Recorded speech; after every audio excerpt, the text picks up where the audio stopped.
marina toko lasy toko vavy no iarabanantsika rehetra izay miaraka aminay eto amin'ny Real TV Madagasikara ho amin'ny ity alina ity tonga soa ianao ato anatin'ny fandarana l'invité du jour spécial satria mandray vahiny manokantsika ho amin'izao alin'izao Andriamatoa Jean-Jacques Rabinirina izay solomamboaka ny Madagasikara voafita ao Betoky Atsimo no mitanany andraikitry ny filoha lefitry ny anteny mera Pyrénées ary ankehitriny moa dia cordo national ny prositeny miavatoro akotran'izay dia co-président ihany koa ianao eo anivon'ny antoko avy miarabanao Andriamatoa filoha lefitry ny anteny mera Pyrénées ary misotranao nanaiky na sain'ny fandarana ho amin'ny alina ity toboka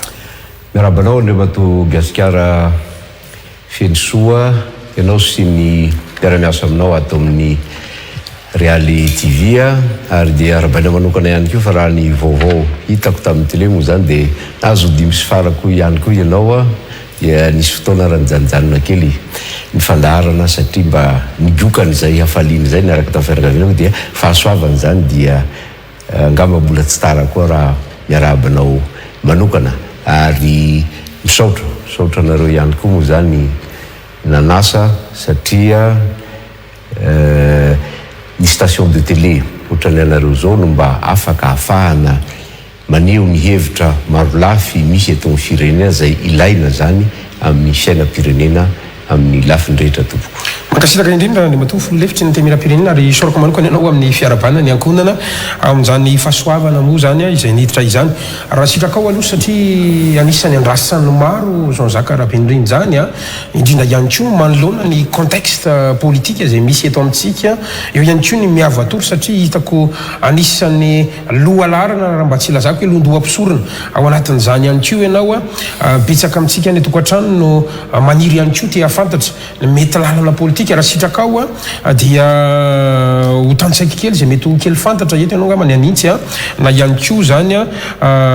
andiso na namarina ihany koa anatin'izay rehetrarehetra zay ny antony rehefa miresaka mpanao politika tsika dia efa sokajiana ho isan'ny olony vahoaka ianareo dia mba tsara ho fantatry ny vahoaka ihany Jean-Jacques Rabinirina raha ny lalana aloha teo amin'ny lafin'ny fianarana raha sitraka ao dia manana ny maripahaizana doctorat ianao raha ny marimarina kokoa dia doctorat nouveau régime d'anthropologie sociale et culturelle izay azona moa tany amin'ny université ny Bordeaux faharoa io ihany koa moa dia mifanindran-dalana zany amin'ny certificat international d'écologie humaine et des sciences environnementales izay azonao zany tao anatin'izay université ny Bordeaux 1 izay zany akoatran'izay ihany koa mazava ho azy moa raha doctorat ianao dia manana ihany koa ny diplôme d'études approfondies zany na ny DAE zany amin'ny sociologie option changement socioculturel zany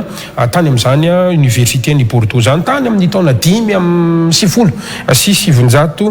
sy arivo ny 4 moa ianao no nanana ny maîtrise tao amin'izany université ny Bordeaux teo izany ary manana ny licence ihany koa tany amin'ny taona 7 sy 5 tany hoany resako kely ny diplôme satria misy idirany kely amin'ny resantsika rehefa avy eo fa raha ny lalana politika aloha tiako tsy hivina kely satria ianao dia taranaka mpanao politika ny rainao dia mpanao politika ary be ny tanàna tany Betoky Atsimo kalonga jereko kely le izy teo atao Soamanonga Betoky ary fa raha nataontsika hoe ray politika indray dia zanaky ny ray aman-dreny Norbert Lala Ratsirahonana ny vahintsika ho amin'ity alina ity efa ny tana ndraikitra maro teto amin'ny firenenao ary anisan'ny mampiavaka anao tompoko dia saika ministre foana ianao tamin'ireo filoham-pirenena ny fandimy zany teto amin'ny firenena indrindraindrindra moa zany fa ny taona 2000 no makaty ratsorina zany dia zao fitondrana Rajoely zao ihany no tsy ministre ianao zany fa ity lasa président ny coordonnateur national ny prositeny miavatoro ity raha ny marina ny taona 2012 sy 2000 dia antana ny andraikitry ny ministre ny kolotsaina fa eo ihany koa zany ny promotion de l'artisanat et de sauvegarde du patrimoine ianao tamin'ny fitondran'ny filoha Era-Jonary Mampianina moa zany ary talohan'izay ianao dia voafidy ho solomamboaka ny Madagasikara atao Betoky Atsimo zany hoe toy izay mandanao zany tsika amin'ny resaka zao ary ny tena mampiavaka anao dia ny salanisa nandresenao tao a Betoky tao satria hatrany amin'ny 2 amby 9 ny poniny Betoky dia saika nifidy anao ho solombavambaoka avokoa tamin'ny alalan'ny antoko IRD ho resaka ny rehefa avy eo ny fitondrana tetezamity ianao dia membre ny CST na amin'ny Conseil supérieur de la transition milohan'izay ihany koa ianao dia efa mitana ndraikitry ny ministre ny fanabeazam-pirenena tao anatin'ny fitondrana tetezamita ihany ary efa mpikambana tao anatin'ny haute autorité de la transition na ny HASAT zany président ny commission ny tourisme sy ny environnement moa ianao tamin'izany fotoana izany tany amin'ny fitondrana ny filoha Marc Ravalomanana dia ansana ny andraikitry ny ministre ny fizahan-tany sy ny kolotsaina Andriamatoa Jean-Jacques Rapindrina ary efa amin'ny tana ny andraikitry ny ministre ny asa sy ny lalàna sosialy ihany koa akoatran'izay raha sitraka aloha asa raha mbola ao anatiny ianao fa maître de conférence tao amin'ny université ny Toliara ianao hatramin'ny androany tsika miresaka io ary indrindra ihany koa zany ny andraikitra tonony ataontsika hoe chargé de cours zany tany amin'ny université ny Bordeaux tamin'izany fotoana izany efa nitana ny andraikitry ny ataontsika hoe conseil d'orientation ihany koa ianao teo anivon'ny collège privé catholique tany France raha ny marimarina kokoa tamin'ny taona 2024 hatramin'ny taona 2025 ary efa nitana ndraikitry ny responsable de gestion de ressources humaines teo anivon'ny orinasa Talbot tany France moa misy an'izany orinasa izany zay ngamba mety hoe lalana politika fohy fa araka ny nambaraka teo dia ao anatin'ny antoko avy ianao ary co-président ianao zany ankehitriny ary mifanindry andalana amin'izay ma coordonnateur national anao amin'ny prociteny miavatoro zay raha Jean-Jacques Rapindrina filoha lefitry ny anteny miram-pirenena mazava ho azy ary ao anatin'ny commission ihany koa zany ianao izay tsara ny afantaran'ny olona anazy ao amin'ny ity ala ity dia ny commission makasika ny patrimoine zay no misy anao amin'izao fotoana izao zay ngamba no fampidirana foaloha fa voasambany moa ianao ny vahiny dia tsy maintsy fomba kiany izy iny misy ahintsinao kely ve na marianao kely toka feno angamba zay Andriamatoa Gasikara feno soa ary miaiky mihitsy any fikarohana nataonao satria hatramin'ny nabe ny tanàna ny raiko amin'ny commune nabe ny tanàna ndraiky tany Betoky dia hitanao tokoa fa feno angamba zay fa dia misaotra makasitraka anao makasitraka iroso amin'ny ady hevitra isika ranomarina moa zany ny trangabiavatoro ny tena nanasako anao indrindra ny manoloana ny ataontsika hoe fihetsika nataonareo manoloana ny mpitandro ny filaminana tany Morondava anisan'ny tena ho resantsika ary andrasan'ny maro ihany koa ny makasika an'ity resaka miavatoro ity sy ny tena ao ambadika zany miavatoro zany mino fa tena alalaka tsara mihitsy mba hahafahantsika zany manome fanampanazavana ho an'ireo vahoaka ireo fa ny fantaniko voalohany aloha raha miresaka an'izany atao hoe Jean-Jacques Rapindrina zany dia anisan'ny ataontsika hoe manana ny toerany amin'ny tontolo politika ianao zany ary saika ireo candidat zay notoananao tamin'ny filoham-pirenena dia saika alany avokoa zany any amin'ny district izay misy anao raha tsy ivoko ny tamtara dia antoko nany hoe plateforme angamba ny mamarana kokoa IRD no nalany anao zany rehefa nandeha ny miavatoro dia nitsipahana leo le IRD ny fanontaniako voalohany aloha dia hoe tsy karazany namitaka an'le 2 amby 9 ny fidy anao ihany ve hoe amin'ny maha IRD anao no nifidianana anao ankehitriny anao zany mitsipaka an'izay IRD zany izay hoe le fomba fanaovan'ny Jean-Jacques politika sa mamitaka ny vahoaka no andikanao an'izany zavatra zany misaotra Andriamatoa Gasikara voalohany indrindra aloha tamin'ny fampidirana nataonao mahakasika ny miavatoro le tany Morondava zay hiverenantsika ary anisany antony nanekeko ny fanasanareo io izy ianao hoe ny fihetsika nataonareo tany Morondava manoloana ny mpitandro filaminana angamba ny fihetsika nataon'ny mpitandro ny filaminana manoloana ny mpanao miavatoro avelako eo aloha zay angamba ny marimarina koa hoy izy ianao hoe marina tokoa fa solomavambahoaka i Betoky Atsimo nanomboka tamin'ny taona 7 sy 20 ny tenako ka mandraky ity ny androany ary filoha lefitry ny anteniera pirenena ary zany ary amin'ny maha de plateforme lay plateforme IRD fa tsy antoko akory ny IRD satria maromaro ny antoko ao anatin'io vovonana IRD io, anisan'izay ny avi zay nytoko misy anisan'izay ny TGV Mapar, anisan'izay satria mbola hafa koa ny TGV sy ny Mapar mbola karazana plateforme ihany koa lay Mapar dia anisan'izay ny MMM antokon'Andriamatoa Ajo Andriananarivelo, anisan'izay ny lia raiky antokon'Andriamatoa Soja Jean André antsoina hoe Kaleta sy maromaro ireo antoko ireo ao anatin'izay plateforme IRD zay. Inona ny zava-nisy tamin'izay dia hoe anoana Andriamatoa Andry Rajoelina sy ny programme satria rehefa manoana candidat ianao Andriamatoa Gasikara sy hoantsika vahoaka malagasy manaraka n'izao fandaharan'izao dia tsy lay olona fa lay programme satria ny fanaovana politika dia fandraisana anjara amin'ny fampandrosoana ny firenena ka raha hirotsaka ho fidiana ny olona anankiray indrindra fa hirotsaka ho fidiana ho filoham-pirenena zany dia ny programmany no antony anohananao ny aty tsy anohananao azy. Ny programme narosona Andriamatoa Andry Rajoelina tamin'izay dia hoe hiady amin'ny fahantrana, hanatsara ny lafiny ara-pahasalamana, hanatsara ny fanabeazana, hiady amin'ny kolikoly, hiady amin'ny tsy fandriam-pahalemana sy ny sisa sy ny sisa. Zany hoe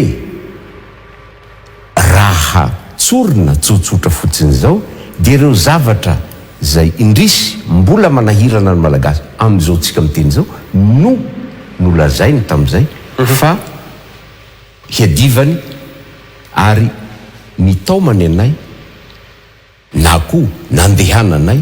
anoana azy. Ny zava-misy amin'izao fotoana izao nefa raha tsika mahalala zany raha tsy ilaza délestage raha tsy voatonoko teo fa hoe tsy fatako hanome 4000 mégawatt sy ny karazany nolazaina daholo zany. Aizao aizy tsika amin'izao fotoana izao raha tsy ilaza ny délestage fotsy iainantsika zany. Zay zao vao omaly dia omaly ariva marina tapaka tamin'ny sivy angambany ny vonjery kely ny vaovaonareo Real TV dia tapaka ny jiro nanomboka tamin'ny 7 ora teo dia tsy fantatra any amin'ny 3 maraina angamba nandeha kely indray dia tsy nandeha raha tsy amin'ny 10 atoandro koa sy ny sisa. Ny tsy fandriam-pahalemana hitatsika io, ny tapahan-doha etsy, ny kidnapping, ny enlèvement ny olona varira, ny halatra, ny sy ny sisa na eny amin'ny tontolo ambanivohitra na eny amin'ny tontolo ambonivohitra. Misy zany amin'izao fotoana izao ny fidinany tahany ankizy miditra tsekoly, ny tsy fahalavorariny fahasalamana na ny accès aux soins. Raha tsy manambola ianao amin'izao fotoana izao dia sanatriany vava maty sy ny sisa zany rehetrarehetra zany. Ny tsy fanajana ny tany tandalana zany rehetra satria zavatra nampanantenainy daholo zany tsy ho voatanitsaka eto ny programme amin'ilay hoe velirano ka zany fantatry ny olona mantsy manamarina ve an'ilay satria sokajiany olona isa mivadika zany nareo tonga amin'izay mihitsy Andriamatoa Gasikara fa tsy maintsy everiko fa hazavaina aloha zay alohany hamaliko ny fanontanianao ka iza ny vady tsy misy tanteraka nefa reo zavatra reo na tanteraka fa kely tsy ampy arak'izay nampanantenainy satria ho vitaina angeny nampanantenainy fa tsy hoe hatomboka na hoe hisy tsy ho vita fa dia hoe ho vitainy reo zay nanohananay azy. Ary ny tenako zao marina ny voalazanao tao fa anisan'ny nanoana azy ary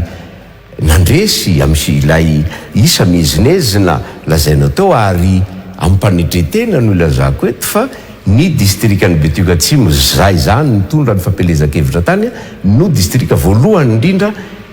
nandany an'Andriamatoa Andry Rajoelina fony izy mbola candidat tamin'izay fotoana izay. Zava-misy anefa ankehitriny dia tsy zay kivy ny vahoaka diso fanantenana vao ireo vahoaka 2.7 isan-jato tenenina ongy za dia solombavam-boaka ndray Madagasikara ka za tsy ny feon-drajoelina na ny feon-drakoto na ny feon-drabe no entiko sy henoko ary tanterahiko fa ny feon'ireo olona zay ny fidy ahy ankehitriny makany Betioka dia zay aiza lay lalana satria ohatranay Betioka misy amin'ny Rendis le makany Fort Dauphin nampanantenainy vao maika loza amitsika miteny zao ohatran'izay ny tsy fandriam-pahalemana sy le zavatra maro tany say teo ohatra Betioka manokana dia nampanantenainy ao vita ny lalana rehetra eto an-tampon-tanàna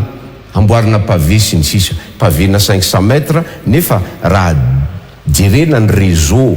ny axe rehetrarehetra ao tampon-tanàna Betioka efa ho 20 km nefa ny 500 mètres pavé 500 mètres namboarinao sy ny sisa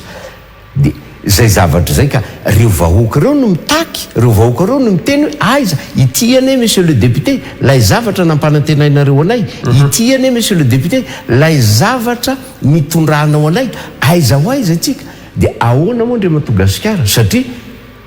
ny ray aman-dreny reo zanaky reo zoky ireo zandry ireo zay ny fidy zany ny taona azy ireo hifidy tsy fantatry zareo hoe zany andrajoeliny zany mialatsiny fa zany ny taona azy hoe ity no hanafaka atsika amin'ny fahantrana ity no hampandry fahalemana atsika sinisisy ka rehefa ireo no miteny hoe zahay disy fanantenana dia ahoana moa ndre Madagasikara ireo nge ny soloko tena tsy raha Bendrina Zazaky no miteny fa le solombavam-boaka ny Betioka atsimo ka rehefa ireo vahoaka ireo no miteny dia voatera tsy maintsy manaraka le etika mihitsy zay indrindra aty arina ianareo masamilaza hoe zay tsy lany tamin'ny RD ary misy olombavam-boaka sy tena dia nasonaiko niteny an'izany tao amin'ny assemblée nandritra ny fanokafa amin'ny fotoam-pivoriana inona zany ny taxe fanamarinanareo androany fa tsy RD satria raha nididina voaka ny ACCL dia IRD ny eo anilan'ny anarana izay lalany anareo ka any amin'le fomba fanaovana politika ny tena hidirako zany ao anatin'le izy andriamatonga zao zaka rapendriny Madagasikara feno soa za tsy hiditra juridisme hoe IRD tsy IRD fa tsotra fotsiny ilay izy zay etika zay indrindra sy ny feo ny fieritreretanao ambony noho zay rehetrarehetra zay amiko angambany tsy ny loko hoentinao tsy ny antoko zay hoentinao no zava-dehibe fa zay feo ny fieritreretanao zay ary ny toky nomenao n'ireo vahoaka ka na inona loko hoentinao na inona no plateforme misy anao na inona no ataoko hoe akanjo anaovanao dia zay feo ny fieritreretana zay ngamba hoy izy tsika malagasy ny fanahy ny olona zay feo ny fieritreretanao zay dia ny fanananao fanahy fa tsy ny loko no mibaiko ka na inona lokonao tany aloha na amin'izao fotoana zao tsy zay ngamba no mibaiko inona ary ny tsy asainareo mamety ampelana amin'ny maheridi anareo raha hitanareo fa tena tsy mety tsony tsy mitovy itsony lay lalana manoloana zay feo amin'ny fieritreretana resanao maninonareo ny tsy mamety ampelana ao anatin'le ary misy ihany koa discipline des partis ary inona moa Andriamatogasikara feno soa no mihoatra an'ireo idiratsika moa zay rehefa avy eo ny fitetezana faritra idénoncevanay reo zavatra tsy mety ireo ray zay faharoa manaraka an'izay maninona ny tsy masa mametra ampelana ny lalam-panorenana no tsy mamela an'izay Andriamatogasikara feno soa ny lalam-panorenana tsy mamela an'izay tsy misy andinona amin'ny lalam-panorenana ka milaza hoe afaka mametraka an'izay satria raha vao tafiditra ao anatin'ny vondrona parlementaire anankiray ianao dia tsy mahazo mametra ampialana zay ny lalàna zay fa zaho atsiditra juridisme alao any mpanao lalàna zay fa amiko zay maha-olombelona zay fanananao fanahy zay feo ny fieritreretanao zay fa zao nge zahay mandeha amin'ny avatoro no hita androany fa zao talohan'ny miavatoro nge nisy motion de censure Andriamatogasikara feno soa hoe iza ny majorité raha ny zavatra voasoratra eo anivon'ny assemblée nationale ny majorité ao anivon'ny assemblée nationale dia ny IRD mihoatra ny 500 ny député ao dia mitondra loko IRD mbola miampy ara satria nisy ireo tsy miankina zay niditra nanatevin-daharana ny IRD inona nahatonga n'ilay somia efa ho zato mahery ary raha ohatra ka zay lazainao zay hoe mbola le resaka ty amiko mendrim-piderana reo député reo zay mihitsy ilay etika fanaovana politika Andriamatoa Gasikara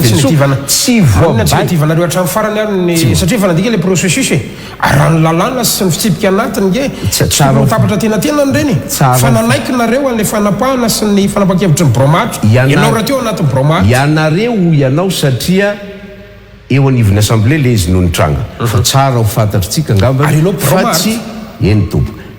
tsy miala bala sanatria ny vava teo anivon'ny assemblée zany miseho ary bromaritra no nanao fanambarana be tsy manaraka tany aby tio ka nanaovana n'lay la motion de censure tsy teo ny tenako raha izay faharoa manaraka an'izay isaorako ireo député naman'ireo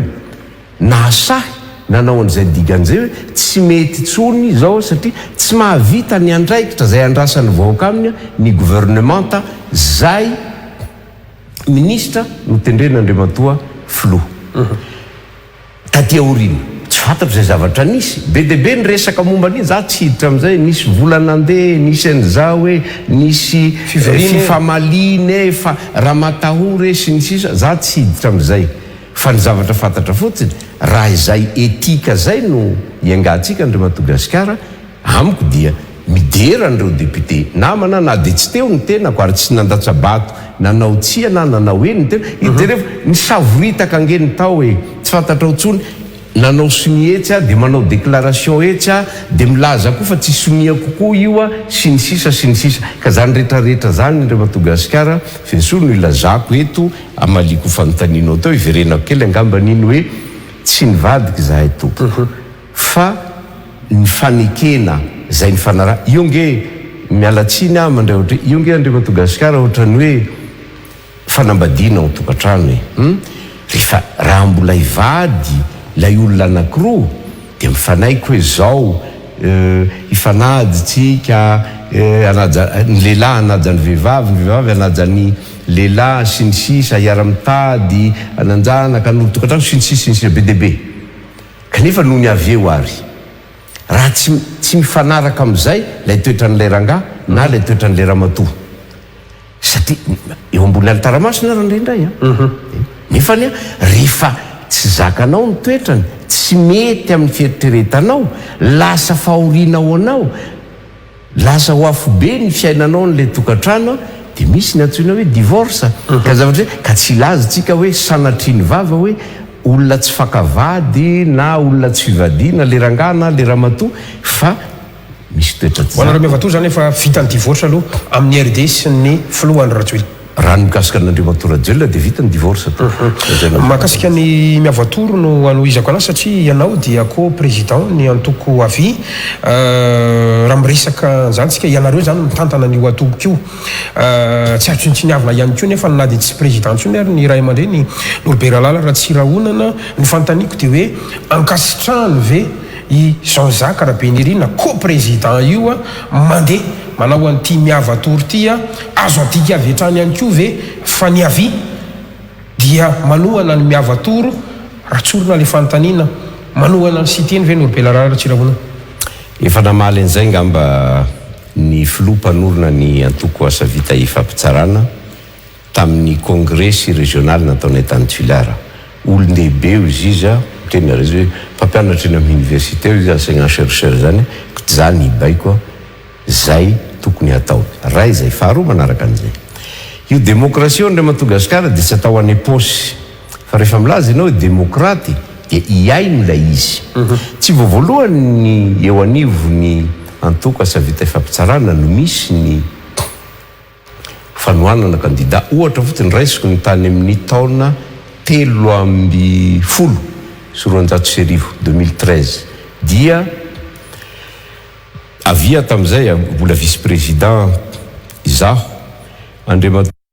Laurent Ramarsona zay mbola secrétaire général ny avia tamin'izay fotoana zay Aliva Rarsona zay membre ny bureau politique tamin'izay fotoana zay dia nisafidy izahay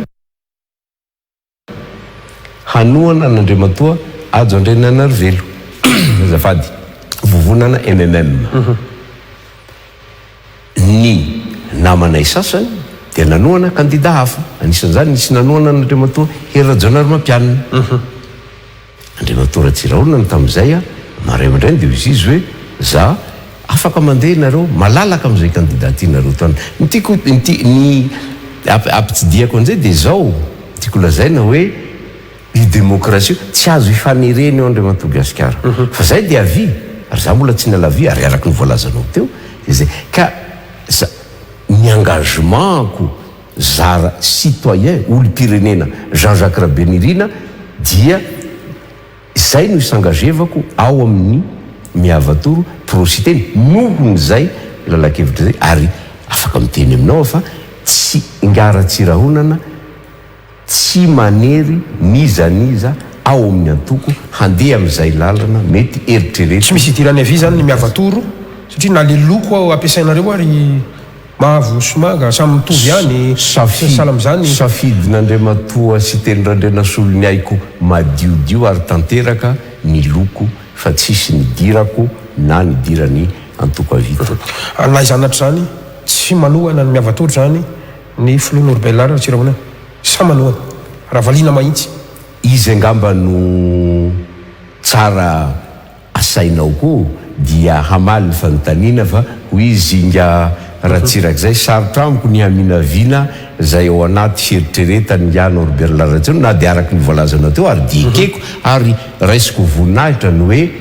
zazany tezainy amin'ny lafiny ara-politika ary fiera amin'izany Andriamatoa Gasikara satria be ny lesona ny anarako taminy ary mbola mianatra foana hatram'izao ara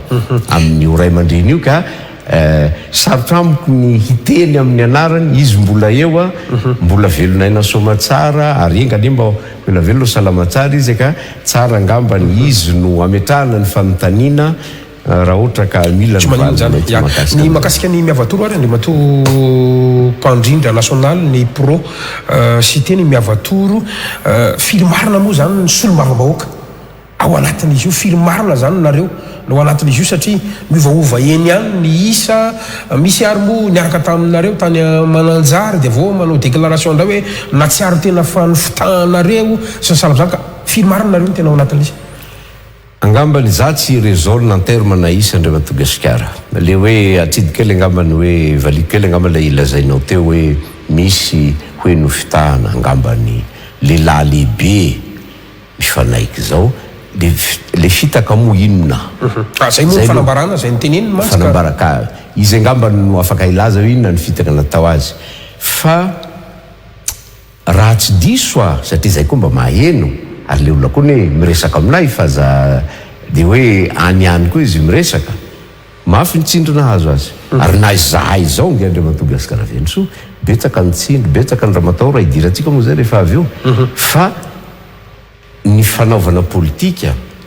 dia fitiavatanindrazana ny fanaovana politika dia fahatsapana ny adidy zay mipambesatra eo atsoroka ao ho an'ny mpiray tanindrazana ka zay zavatra zay no mibaiko ka tsy nisy tsindry tsy nisy fanerena natao nizaniza ary reo député zay miara-dia aminay reo izy ireo azonao antsona koa asaineto fa tsisy tsindry tsisy fampitambazana ihany koa ara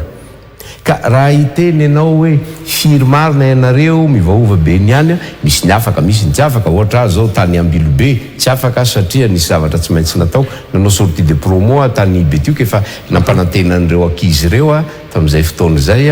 dia tsy maintsy nakany dia misy koa ny namana sasany afaka tsy afaka ohatra zao hoe mbola idirantsika moa zay rehefa avy eo ohatra zao hoe handeha anao miavatoro ho an'ny Paris zahay zao efa ny moa ny présidence teny fa misy ny afaka misy ny tsy afaka dia ohatran'izay le izy ka analisa exact satria politika andresakitsika raha miresaka politika dia rapport de force midona sy miady mantsy ka raha miresaka solomamboaka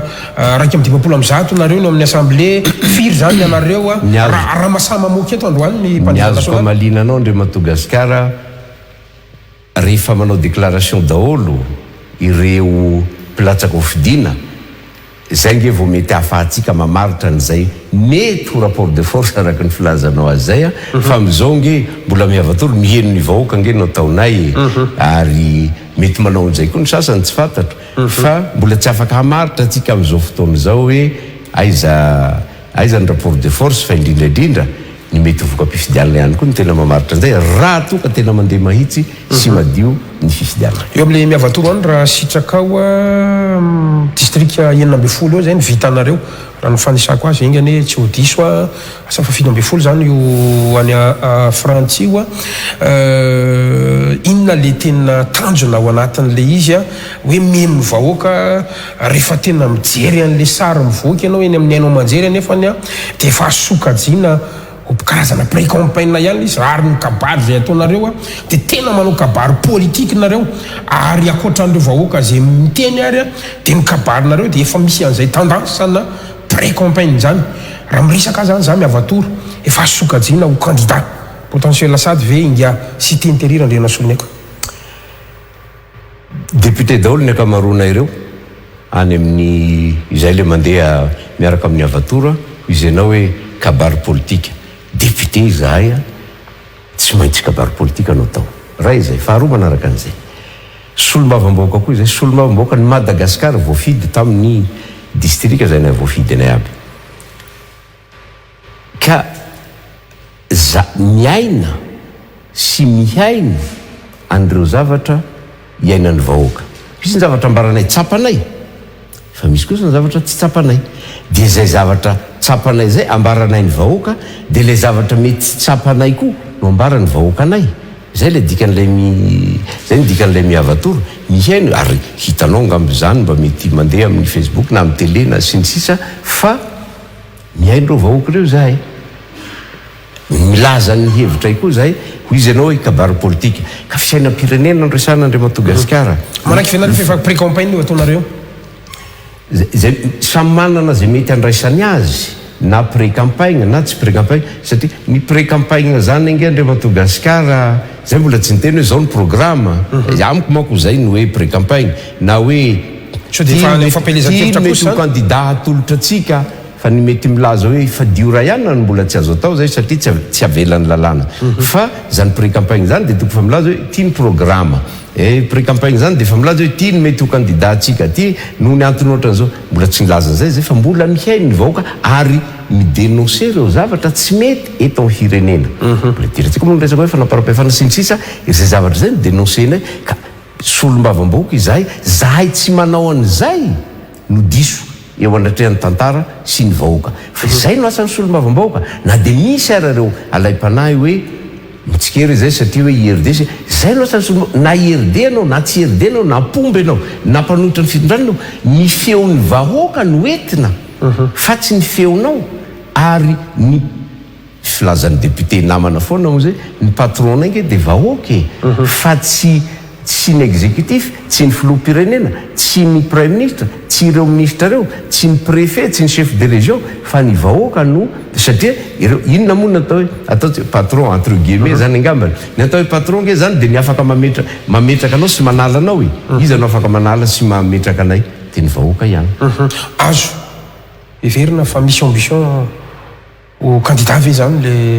cité intérieure andrevana solonako satria io zany zao no ahindrahindra anareo marina solomamoaka maro nareo fa na izy ary efa tsonareo sady hoe président anatin'le izy ka tsy haiko amin'ny maha président ny resaka fanatanjahantena ve sa inona ka makany ve le ambition olo-pirenena manana zofelo Andriamatoa sy teny randriana solony aiko a tsisy afaka hanaka anazy a raha manana an'izay ambition zay izy sy zahay zay miara-diamy raha izay ho izy anao antsoinareo président izy Andriamatoa sy teny randriana solony aiko dia président ny comité olympique malagasy efa président zay Andriamatoa sy teny randriana solony aiko dia président ny UAJ na Union africaine de judo efa président izy zay Andriamatoa sy teny randriana solony aiko teo aloha fa vao nametrapelany dia président directeur général nireo orinasany maro samihafa Andriamatoa sy teny randriana solony aiko dia izy no mitarika ny miavatoro izy no mitarika ny prositeny izy koa ny président io dia zay zavatra zay fa tsy akory sanatriany vavako hoe satria mety mieritreritra an'izay izahay na ny mpanarady azy io président izy ka de hoe efa zay maha président hoe ho filoham-pirenena zay araky ny fitenitsika malagasy hoe volony any an-danitra ve de asinasira sahady angambany tsy am'izay fa ary marika fanajana ihany koa na za koa mba misy miantso président koa nendradray tsy asindry zareo vice président raha fa mba misy miantso président ihany fa fifanajana mahasamby malagasy na courtoisie angamba zay amintsika nilazana azy angambany be deabe ireo malagasy ireo manaraka atsika amin'ity ality andriamato filohalefitra ny antemera-pirenena aminarany mangarara mampametra mpanontaniana maro ny ataontsika hoe vola mikararana zay anaovanareo démonstration de force amin'le miavatoro raha mahita fotsiny ny t-shirt ianao a ireo fitaovana maro samihafa any andeha ataontsika hoe fitetezana ny faritra zany a na tianao na tsy tianao aloha dia ny sokajiny mpanarabavao dia hoe misy vola miainga ao anatin'le izy ka mola vo miavatoro rehefa zao sahady a raha sitrakao avaiza moa zany financement anareo avaiza famatriam-bola anareo a tsy mamofopofona zavatra hafahafa ve zany a masamamoka mangarah reto ve ianao hoe avaiza io vola ampiasainareo ny tantara no samy tsara andriamato gasikara ary misy ny fanasoketana randraindray filazana famafazana mialatsiny raha hitena zay famafazana lainga fa hoe misy milaza hoe voalohany andriamato sy teny randraina solonaiko dia ilay orange ihany no mivadika citron zay aloha dia fa lainga zay raha zahay angambany no mbola ny ray petsapetsa tamin'izany orange zany a tsy ireo ny zavatra ro nanjoanay rehefa manao miavatoro ray aloha zay miresaka vola ianao teo dia misy koa milaza fa misy andrakotonay raha be ihany koa ny mamatsy volan'ireo olona ireo tsotra ny avalinay hoetiny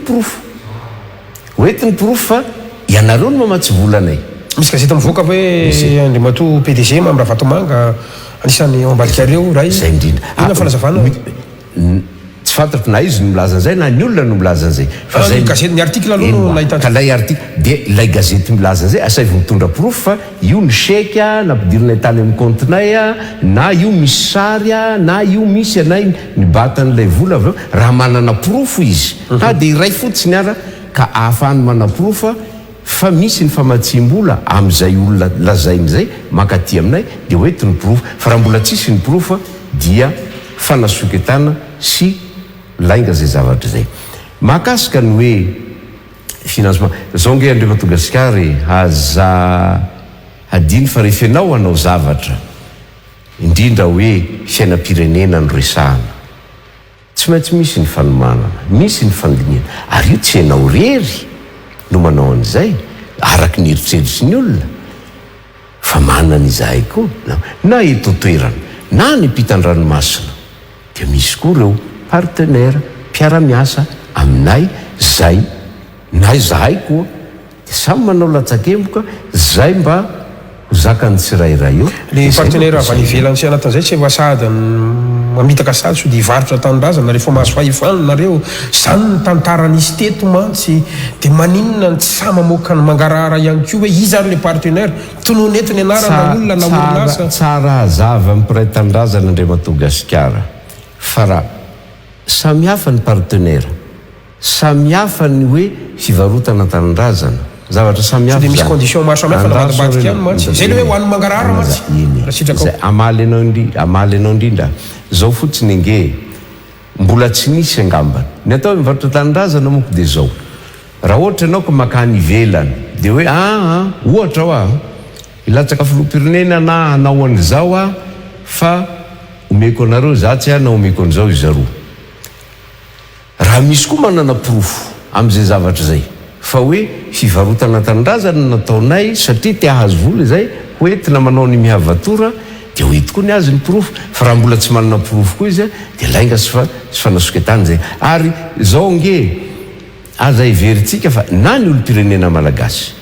na ny olo-pirenena vahiny tsy lany olomanga ity tanindrazantsika ity tsy lany olomanga ny any ivelany misy ny ty tanindrazana eto misy ny mba mahatsapa koa ny fahoriany vahoaka ka raha ohatra ireo olona ireo miaraka aminay manambatra ny hery manambatra zay mba ananany kely eo ho entina mihainy ny vahoaka miteteny Madagasikara angamba tsy fahotany zany encore moins tsy fivarotany tanindrazana zany andriamato gasikara ary eto enganesa mosalama velonaina somatsara isika ny tantara no tsara iza no varotra ny Madagasikara izahay ve sa ireo zay milaza anay fa mpivarotra tanindrazana. Inona ny pirofo hoentinareo malohitra na mandiso fa tsy ny orange ihany, ny citron, manao vazaha mody miady, to ampizarazara vaty fotsiny raha ohatra ka diniana ny fomba fiasa, andriamatoa zao zakarabe indreny. Tsotra ihany koa nga manao valiko anao, inona koa ny pirofo azon'ireo orange hoentina fa izahay dia iry zareo ihany ny ao ambadikay na ry zareo ihany no manosika anay. Raha manana pirofo koa ry zareo dia asaivoasehony koa ny pirofo, fa izahay aloha dia afaka milaza eto fa zay dia tsisy fifandraisana na dia kely akory amin'ny orange amin'ireo zavatra rehetra zay ataonay. Raha misy manana pirofo mifanohitra amin'izay dia asehoy ho hitan'ny besiny maro, asehoy ho hitan'ny mpiray tanindrazana. Eny ary tsy maintsy nidira kely zay mba ahafantaran'ny olona nilay resaka miavatoro na zanonajana izy nefa anisan'ny tena manahirana eto amin'ny firenena dia ireny tranga ho izay ambara fa ianao moa miteny hoe nataon'ny mpitandro ny filaminana anay ve sany nataonareo mpitandro ny filaminana ny sarita aloha dia solom-bavambahoaka manosika mpitandro ny filaminana midaraboka amin'ny tany ary rehefa nanao valam-besaka ho an'ny mpanao gazety ny komanda ny gendarmerie pirenena dia tonga hatramina hoe isy fanadiadiana mihitsy ho atao aminareo, isy fanadiadiana mihitsy ho atao an'ilay mpitandro ny filaminana ary rano vaovao voarainay aza dia to naka certificat médical mihitsy ny zany mpitandro ny filaminana zany ao anatin'ny zavatra rehetrarehetra. Raha sitraka ao aloha milohany idirantsika ao anatin'izay adihevitra zay misy an'ity sary ity zay noentin'ny ekipanareo ao amin'ny miavatoro ao anatin'izao fandaran'izao mba ho alefa afana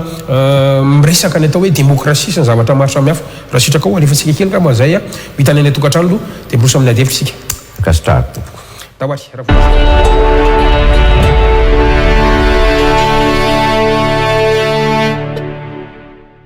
Morondava alahady faraka amby folo jona telo amby roapolo sy roa arivo.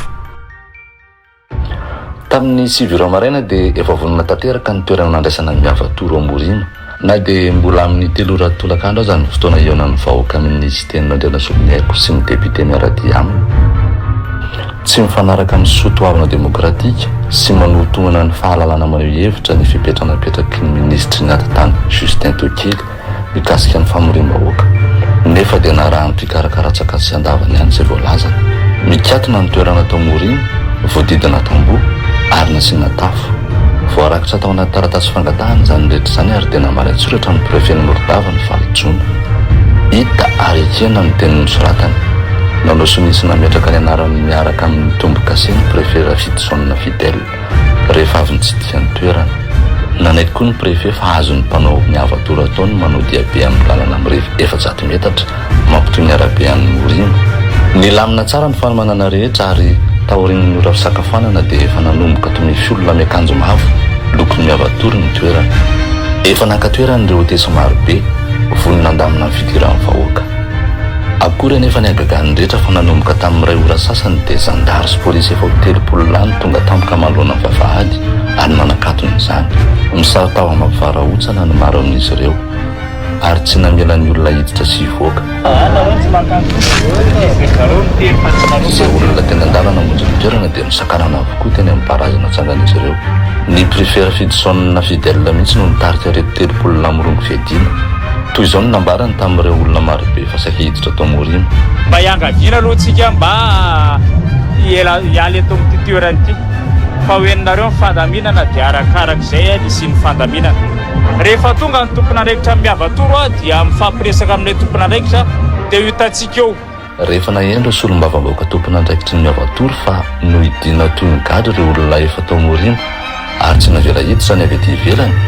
dia tonga nangatam-panazavana. Azavanareo azafady. Ino le mahavy antsika hoe le olo amin'le toera nazahoa autorisation olo reo handeha hagnagny sakananareo. Tenareo. Fa zany zao miteny raha misy salina wa tena zay ary ankadirianareo amin'ny tsy fahaizanao mandray fanapahan-kevitra amin'ny fotoana tokony ampiasanao fanapahan-kevitra manakorotana ny mora entoko satria za patronao take vahoaka patronao za take vahoaka zay vahoaka zao no miteny fa solom-bavambahoaka zay no verifie ny asanareo mpanatanteraka zay no mpanara-maso ny asanareo mpanara-tanteraka dia mahita olo tsy mahay ray zay miteraka savorovoro Morondava etoa ianao raha nahinareo fanapahan-kevitra Zamai haiko masaka matoa tonga eto dia za koa mahay miasako matongo tendreny ka tsy tokony isa vorovoroantra zao anareo mampisavorivorogo autorisation fa hoana raha ty nisoniavinao ty nandeha nitady toerana hafa melo izay ny nisoniavanao anty mbola raso anao raso tena avanao misigny anty tsy naresy lahatra azy ireo ny fahazavana ny préfet izay tsapa fa mila voatsiary sady mandany fotoana fotsiny nangataka ny préfet resaka amin'ny lehiben'ny prosy teny eo Morondava noho ny tonga ty farany dia nangataka indray izy eo amin'ny vice président Jean-Jacques Rabenirina noho ny tonga indray ty farany dia mbola niziriziry tamin'ny heviny ihany nya préfet fa tsy nanaiky izay fangatahana nataon'ny tsilom-bava-bahoaka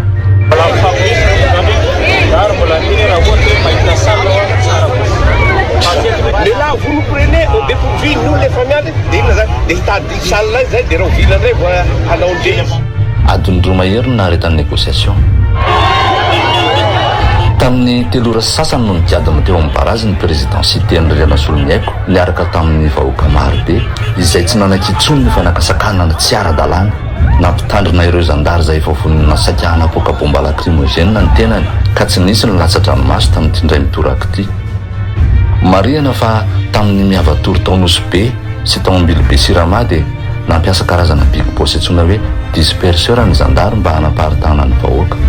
karazana vovoka aparetaka moramora amin'ny tany izy io ary izay olona manitsaka azy avy hatrany dia sepotra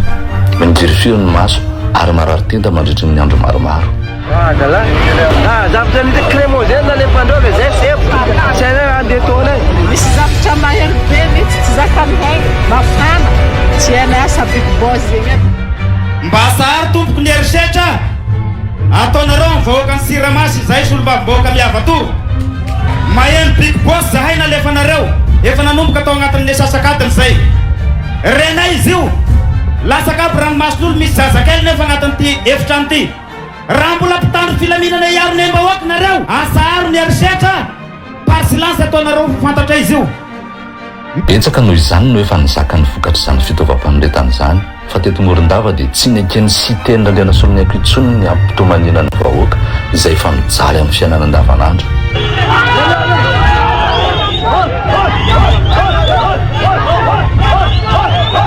ankoatran'ny lacrymogène sy ny fampifilafilana ataon'ireo olom-boatendry dia efa maro tsy tambosaina rehefa nakatsakana ataon'ny mpitondra mikendratra ny tsisy ny miavatoro tany fianariva-tsinanany ny 10 marsa 2024 dia nosakanany zandary ny fananganana amin'ny podium masaika andraisana amin'ny miavatoro tao Ampasimbe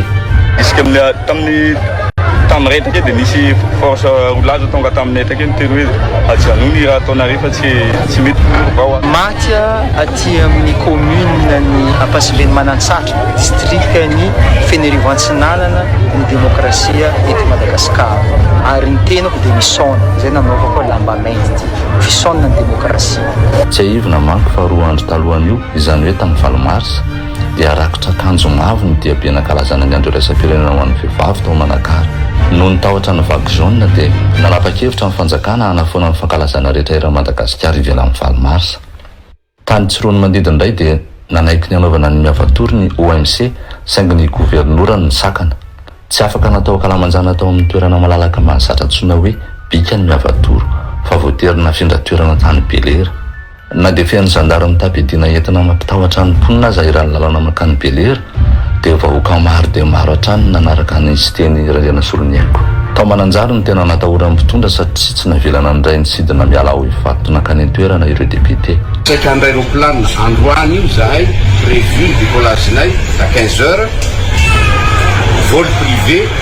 nefa tsy navoaka ny ACM ny autorisation de vol zay tokony hahafahany roplanina hitondranay miainga ho an'ny Mananjary amin'ny toerana zao any Mananjary efa sakana zay tiako bloqué na moratry ho avy any mba mampitandrinareo aho président Rajoel matahotra ve zany sa iny lasa mandolo tsisa ady anareo efa milaza fa hoe champion raha tena matokony ainao anao tokony tsy sakasakanaolo avy anao n'olona aneoneo anao fa manao propagande am'vinatsy postinao de natenareo tsy nareo zay tsy maintsy mitonga any nadireraka fotsiny anareo ny maraina ny andro anatotosana ny etsika indray dia sandary sy polisy ary miaramila ihoron-jato mahery ny voatery ny fo tamin'ny efatra sasany maraina ny hodidina ny lampiazo saika andraisana ny miavatoro nandika lalana tanteraka ny fanjakana satria toerana n'olo-tokana na propriété privé no nitsahan'izy ireo sy nanaovan'ny parofo na rahana iny sitraponareo ny alana iny commune européenne de mana zany efa ty amin'ny tontolo ambany vohatra ty zahay ty amin'ny tokotaninay aty nareo no manao herisetra dia tena efa mba violation na propriété privé kosa angamba zay lavitra ny tanàna ny domaine na la plantation izay toerana namonjana ny hetsika taorian'ny fandavan'ny fanjakana ny toerana malalaka atao atapon-tanàna tsy nahasakana vahoaka tsy ho tonga nefa ny dia tongotra 20 kilometatra voatery nataony ary na dia barazy 10 aza ny sakana nataon'ireo zandary dia rakotr'olona ny domaine na la plantation tsy nanaiky hatramin'ny faran'ny fampiasana ny lampiazo sy ny fanamafisam-peo na sonorisation ireo zandary miloko viadiny nafana ihany anefa ny fionana tamin'ny vahoaka tao anatin'ny orana mikitra tsodrano azo ny ekipa miovatory tao mananjary toerana manankasina sy manana ny maizy azy amin'ny tantara-pirenena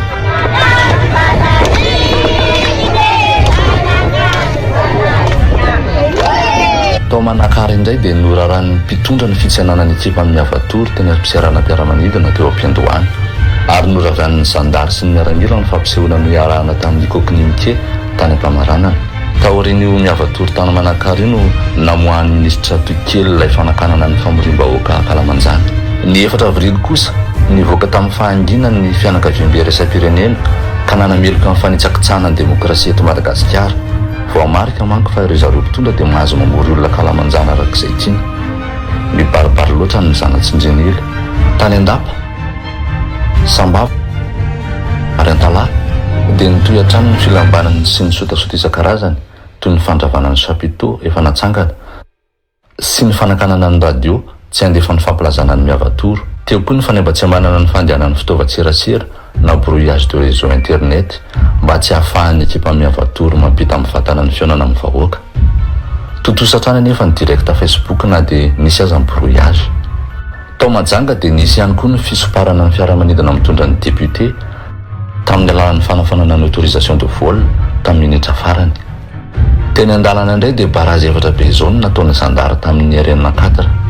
nisy koa aza ny filazana fa tsy azo ataony nampitandrozotra ny fiara na cortège rehefa niditra ny tanàna ny Mahajanga ny tena nampalahelo dia ny fanerenana vahoaka anao ny dia tongotra kilometatra maro satria norarana koa ny fivezivezen'ny fiara-pitatitra sy ny bajaja ny manoloan'ny toerana anaovana ny miavatoro fa izany sotasota sy fampitsaliana vahoaka rehetra izany aza no tovao maika na hamarin'ny olona nandray anjara tamin'ny miavatoro tao Mahajanga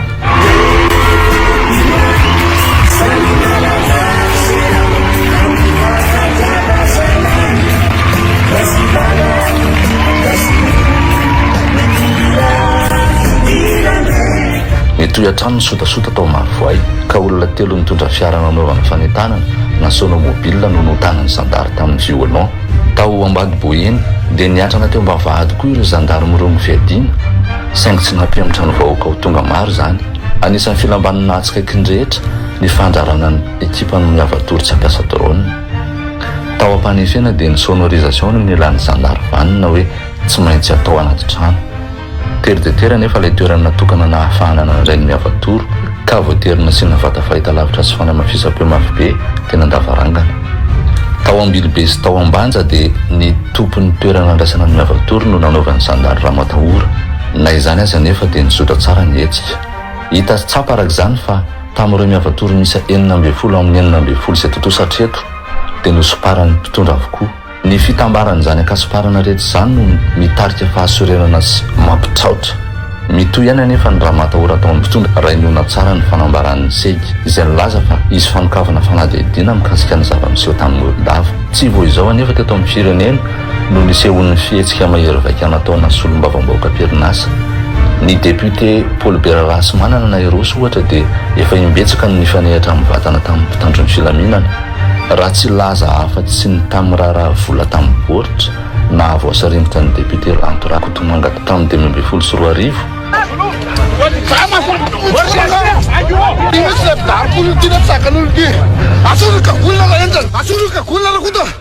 sy ny fifanatrehana tamin'ny raharahany 73 député tamin'ny 2024 tamin'ny 20 koa ny député Joseline Raelianta filoha lefitry ny aty amin'ny era-pirenena dia niady tamin'ny ben'ny tanàna Natsiranana ary nisikotra ny orin'ny polisy munisipaly ray. Tsy misy fanokafana fanadihadiana mikasika ireo tranga ireo ka nahoana ny resahana zany ankehitriny. Mampametra-panontaniana ihany koa ny fanadihadiana mikasika ny raha tanikongo izay nahafatesana olona maro noho ny fampiasan-keridiso tafahoatra nataon'ireo iverina ho mpitandro ny filaminana. Raha iverenana ny tanin'olon-dava dia mampametra-panontaniana mikasika ireo tovolahy voakaramana korotana amin'ny avatoro ka nitorabaton'ny vahoaka nandritra ny kabarin'ny presidansity Andriana Soloniaiko. Ireto zatovo reto dia tsy vitany hoe saika nandratra olona tamin'ny torabato fa sady mamena an-dalambe no nisetrasetra sy ny antsiady apahabe maso. Tsy nisy fepetrana kely aza ny raisy ny sandary mikasika azy ireo fa nojerena fotsiny izy ireo. Ny tena nampalahelo dia nisy tanora nanao akanjo mavo niaran'ny atezeran'ireo zandary araka ny hitantsika amin'ny sary nalain'ny ekipa teknika amin'ny avatoro tamin'ny alalan'ny drone.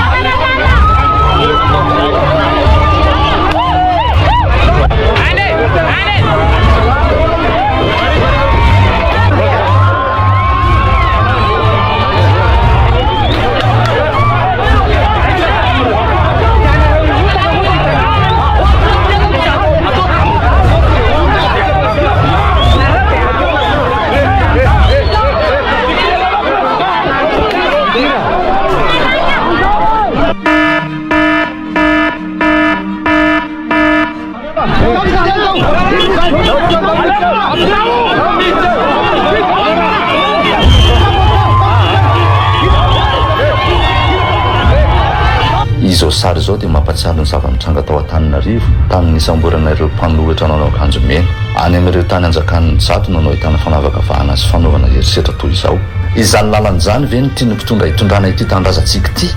Tsy azo ekena.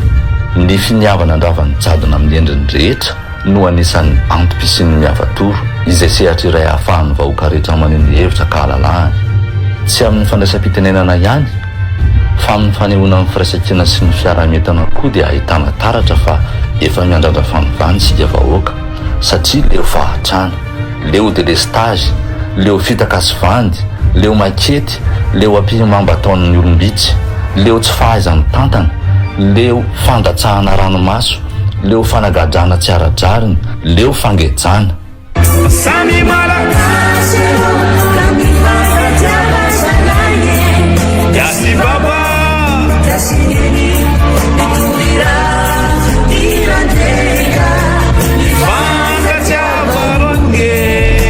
Sampera Dani Malagasy.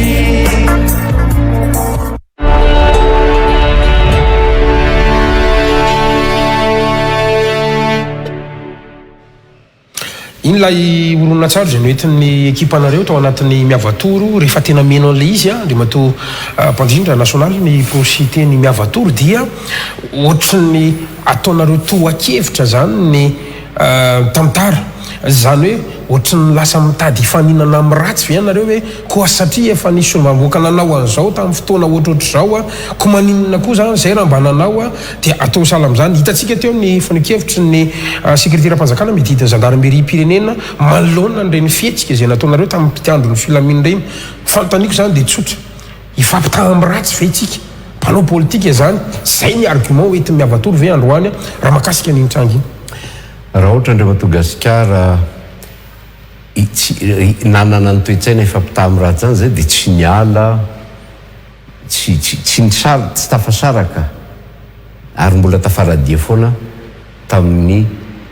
Andriamato Rajoelina sy ny mpanaradia azy. Zay zavatra tiako soritana. Tsy hoe no ny fomba filazanao azy teo hoe hitaha amin'ny ratsy ve itsika.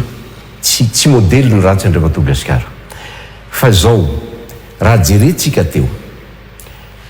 lay sary ohatra ny an'ny ramatoa filoha lefitry na temeram-pirenena dia misahana ny faritany Digo. Lay polisy enge tsy nisaka anazy koa lay polisy communaly fa izy simera no mifamaly verbal raha lay polisy mitsangana fotsiny ao kaikiny mera dia hitatsika ny fihetsika zay nataony a nanondro ny tany amin'ny tarehin'ilay polisy ka tafiditra tany amin'ny oron'ilay polisy le fa zao nge tsy nanakana azy ilay polisy fa itinge zay sakanana ary raha noenontsika tsara lay famitinana zay sorana andreo mpanao gazety miaraka amin'ny avatoro nanao ny famitinana mbola be debe ny zavatra tsy miseho am'ireny ny hita sary reny fa mbola be debe ny zavatra tsy hita sary efa nahatonga ny voatery namaky ny barazy ary tsy voasambany namaky barazy ange zahay fa asehonay am'izay fa efa mba fa distafotro 16e édition ny miavatoro inona ny zavatra nisy apatsy kely angamba le tantara inona ny zavatra nisy tany Morondava mangataka anao anaparitana kely Andria Madagasikara inona ny zavatra niseho tany Morondava rehefa nanapaka izahay sy ireo mpiaradia aminay any Morondava fa hoe anjarany Morondava tapo-tanàna indray zao no andray ny miavatoro dia natao ny fikarakarana rehetra natao ny fangatahan-dalana ohatra ny fanaonay isan'andro dia rehefa natao zay dia nekeny préfet arak'ilay famitinana teo tampotampoka teo asangambany adiny roa na adiny ray sasany mialoha ny fotoana ny fanomezanay amin'ny telo ny fotoana tokony amin'ny raisa tamin'ny 12 sasany teo tonga ny miaramila tonga ny ingapo préfet mihitsy notarika ny miaramila hoe akatona ny vavahady efa misy olona ao anatiny navoaka dia hidina ny vavahady dia nosakanana ny miaramila lay toerana lay lalana miditra makany lay lalana miditra makany tsara ho fantatry ny be sy ny maro fa miala ny arabe ny axe principal dia ataoko hoe 150 à 200 mètres eo ngambany miditra makaty miala ary na io ara tamin'ny zareo nanao fangatana dia niteny ny préfet hoe azonareo atao ny milahatra manaraka niny couloir iny raha hitanao ngamba le sary nalaina tamin'ny drone dia hita am'le fa couloir mihitsy le izy fa tampotampoka teo dia hoe nisakanany préfet le izy tsy nisy fanambarana atsoratra ary mialoha koa nataon'ny préfet reny henitsika teo fa hoe aleo mitady saly lenareo ny vahoaka efa vory adiny roa ave Andria Madagasikara tsy filambany ve zany ka tsy karazany namitaka ihany venareo satria rehefa tena mijery an'le taratasy fangatana dia hoe mangataka anao fivorina ny prositeny eto amin'ity toerany ity maninona tsy nasany soratanareo mazava hoe anao miavatoro ato amin'ity toerany ity Andria Madagasikara fenosoa izay foana ny fangatahana ataonay inona moa ka tsy fivoriny prositeny moa ny miavatoro ray zay faharoa manaraka an'izay alohany hanasoniny taratasy hanome alalana nge Andriamantoa préfet nijery ny toerany fatany tsara zany lay toerana fa mifefy ary nasiana ny ro chapiteau reo nasiana rindrina tamin'ny goelaka ho ny filazantsika azy nekeny fa inona nahatonga n'ilay décision hiova nisy hono tsindry ataoko hoe hono satria tatitra ny tonga taty aminay fa tsy teo tamin'ilay telefôny ny fanaovana izy sy ilay préfet misy hono tompona ndraiky mpanjakana tomba ny fitondrana zanaky Morondava niantso sy nanao tsindry faran'izay henjana amin'Andriamantoa préfet hoe tsy maintsy foananao amin'ny fomba rehetra azonareo atao ny miavatoro tsy ho tanteraka ao Morondava fantatrareo ve io olona io masamilaza ny anaran'ny olona eto fanareo zay nolazaiko aminao teo hoe tatitra no nolazaina taminay fa nisy niantso ireo tompona ndraiky zoro nge nolazana zany aleonga mba ho fifanajana tsy ho tonompo ny naralosa mba tsy azonay olona reprezay izy kabarana ataon'ny nisy mivoaka sy tena drena solonaiky hoe aza mijanona any Antananarivo any ianao fa makanesy ianao aty miandry anao eto zay ny ametrako fantaniny fantatrareo zany le olona teto Antananarivo ve le olona tamin'io sa ino tsisy tompona ndraikitra mpanjakana national nytao Morondava tamin'io fotoana io dikan'izay tsy maintsy avy ety Antananarivo ny baiko ray aloha zay ka izy zany tomitenenina amin'ny kabariny azonao atsoina ihany koa ndre matora sy teny randrana solonaiky satria izy nolaza an'izay fa tsy zanga ma rehefa tonga ny fotoanandro fa zao matoa nisy reny dia zay ary reo olona reo zao nge ny zavatra mba tiako lazaiko eto Andria Madagasikara mba hoeninareo mpanome baiko fa reo olona reo nge milaza aminay fa zao ny baiko azonay zao ny baiko azonay na zay teny hoe baiko zay moko tsy dia mety amiko fa tsy baiko ne no tokony hitondra ny fomba zay hoeti ny OMC mamela na tsy mamela ny zavatra atao tsy nenay miavatoro ihany fa zay fihetsika tiana rehetra atao fa ny ao anatin'ny lalàna satria raha mijanona ao anatin'izay lalàna zay dia tsy misy ange ny fifanosehana toy ireny fa ny zavatra matsikaiky ange dia zao Andriamatogasikara namoaka noty Andriamatoa ministre de l'intérieur mikasika an'izay mety mbola idirantsika lalindalina zay fa zao ny zava-misy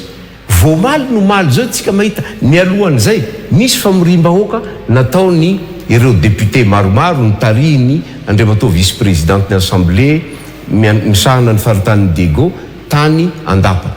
3 jours après ny anay no sakanana ny anay no idina dia ny andry zareo en plein air tsy sendra tany koa Andriamatoa ministre de l'intérieur nefa dia navela faharoa tanya Bealana misy koa famorim-bahoaka en plein air koa nataony Ramatoa filoha lefitry ny assemblée nationale misahana ny faritany Majunga en plein air ihany koa karaha linoty milaza hoe raha ny tompona ndraiky mpanjakana manao ny asany dia tsy tafiditra ao anaty efitrano mity manino ny fanontaniana raha ohatra ka iverenantsika le noty dia misoratra hoe akoatra ny tompona ndraiky mpanjakana manao ny asany na hoe asampanjakana lay noty ny ministère de l'intérieur tompona ndraiky mpanjakana manao ny asany zao oka tsy afangaro ny famorim-bahoaka politika sy ny tompona ndraiky hatraiza moa ny efitra ny elanelana amin'ny tompona ndraiky mpanjakana manao ny asany fa ny solombavambahoaka hanao tatitra ohatra zao tany Mananjary zay ny fangatahana lalana hoe hanao tatitra tsy tompona ndraiky mpanjakana ave ny député hanao tatitra amin'ny vahoaka fa maninona ny sakanana fa sa raha ministra na ny filoham-pirenena no mamory vahoaka zany dia tompona ndraiky tara-mpanjakana manao ny asany zay ary inona ny mahasamihafa ary zaho dia député vice président de l'Assemblée nationale mamory vahoaka any Andapa na any Antsohihy na any Betioka na any Morondava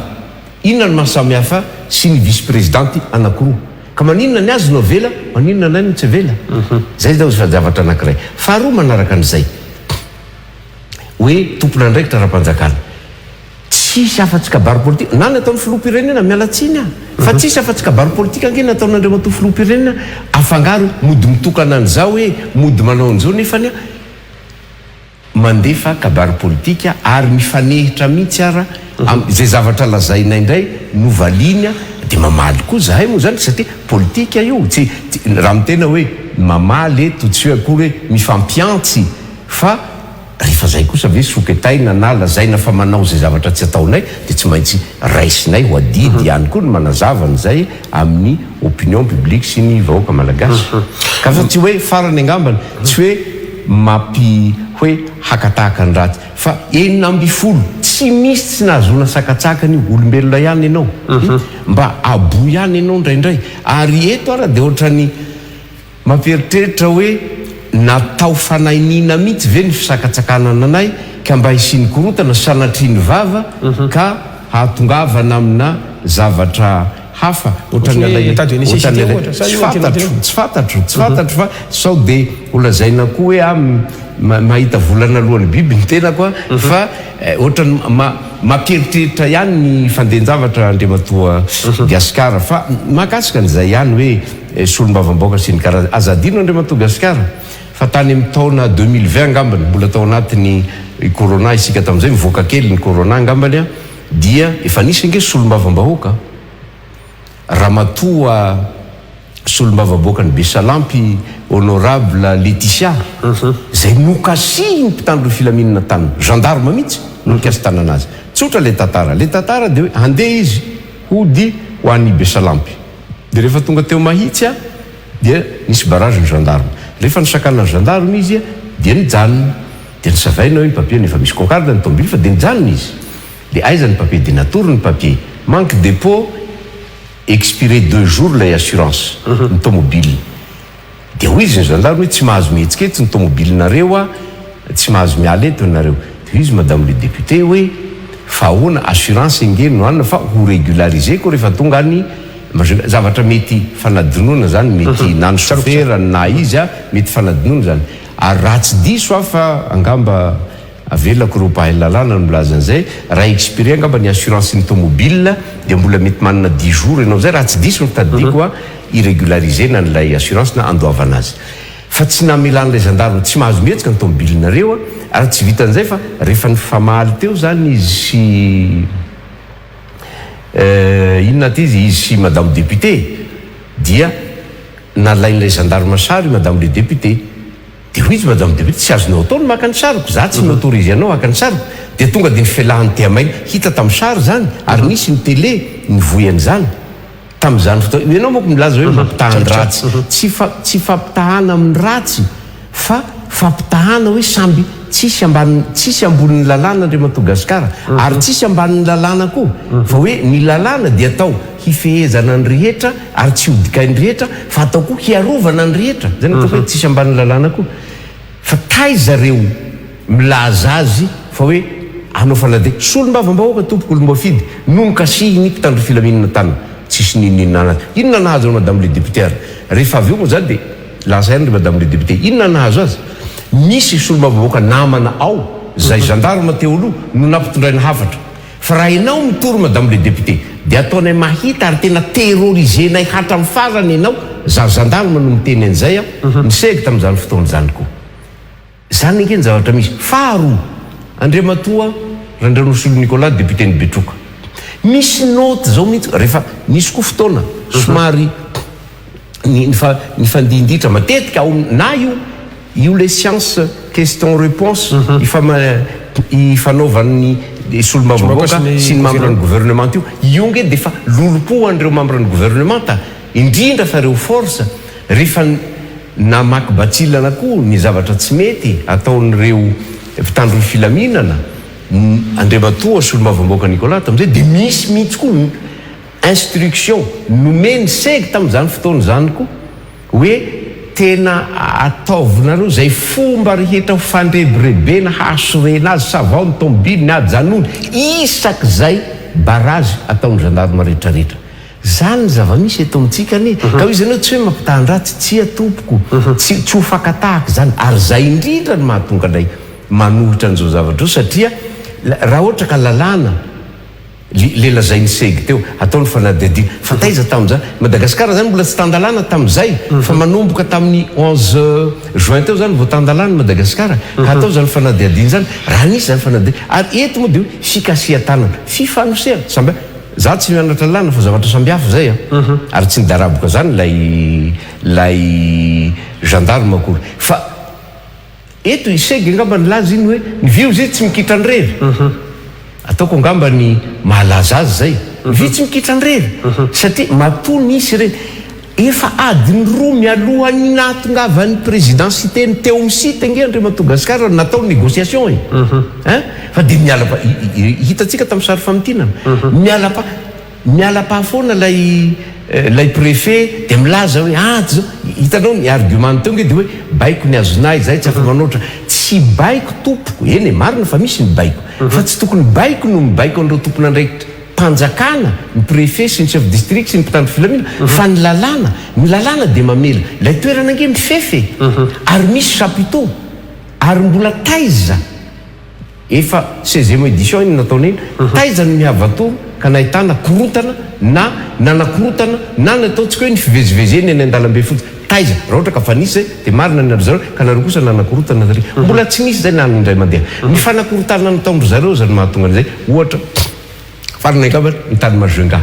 rehefa nandeha zahay ny tanjotra satria efa nisakanana ny roplanina andehanana devoter zay nandeha tomobile rehefa hiditra ny Majunga koa zay de nisy ireo namanay ny tsena de nisakanana koa rehefa hiditra ny tanàna Majunga hoe tsy azonareo ianareo no mahazo miditra fa ny olona ny tsenanareo tsy mahazo miditra lalàna iza koa no milaza an'izany andre Madagasikara texte aiza matolona nytaniko le colonel fa texte de loi aiza va no milaza zany de miala fotsiny izy mantory satria mba tsy manakavaly zany rehetrarehetra zany nge mivangongoka zay ny mahatonga zay tsy miteny hoe zay tsy anaja ny lalàna hajaina tompoko ny lalàna mato zay manao kabary ao somary iverenako kely le tranga mantsy nareo zany mahita hoe nety fe zany le fetsika solombavam-bahoaka manosika raha ohatra zay zany voambolana resanao fa tsy fikasihan-tanana mpitandro ny filaminana rehefa mieritreritra hoe mety zany olona mieritreritra ho filoham-pirenena ve de zany ny fihetsika aseho amin'ny vahoaka malagasy miendrika ho filoham-pirenena ve zany fihetsika zany averiko aminao ihany koa tsy miendrika fanontaniana ny valiteniko anao fa tsy zako ianao no manontany ahy eto fa tsy zako ny anontanyao andre Madagasikara fiandrosoa ireo milaza azy fa mampiatra ny lalàna teny an'izay saigy miteny koa ny comgène nisy ireo tranga tenentsika reo, nisy ireo zavatra tansaitsika reo, taiza kory zareo nampiatra ny lalàna, taiza kory zareo ka raha rehefa ny lalàna no tsy ho hajaina olombelona ihany koa ianao mba mety misy fotoana ary tsy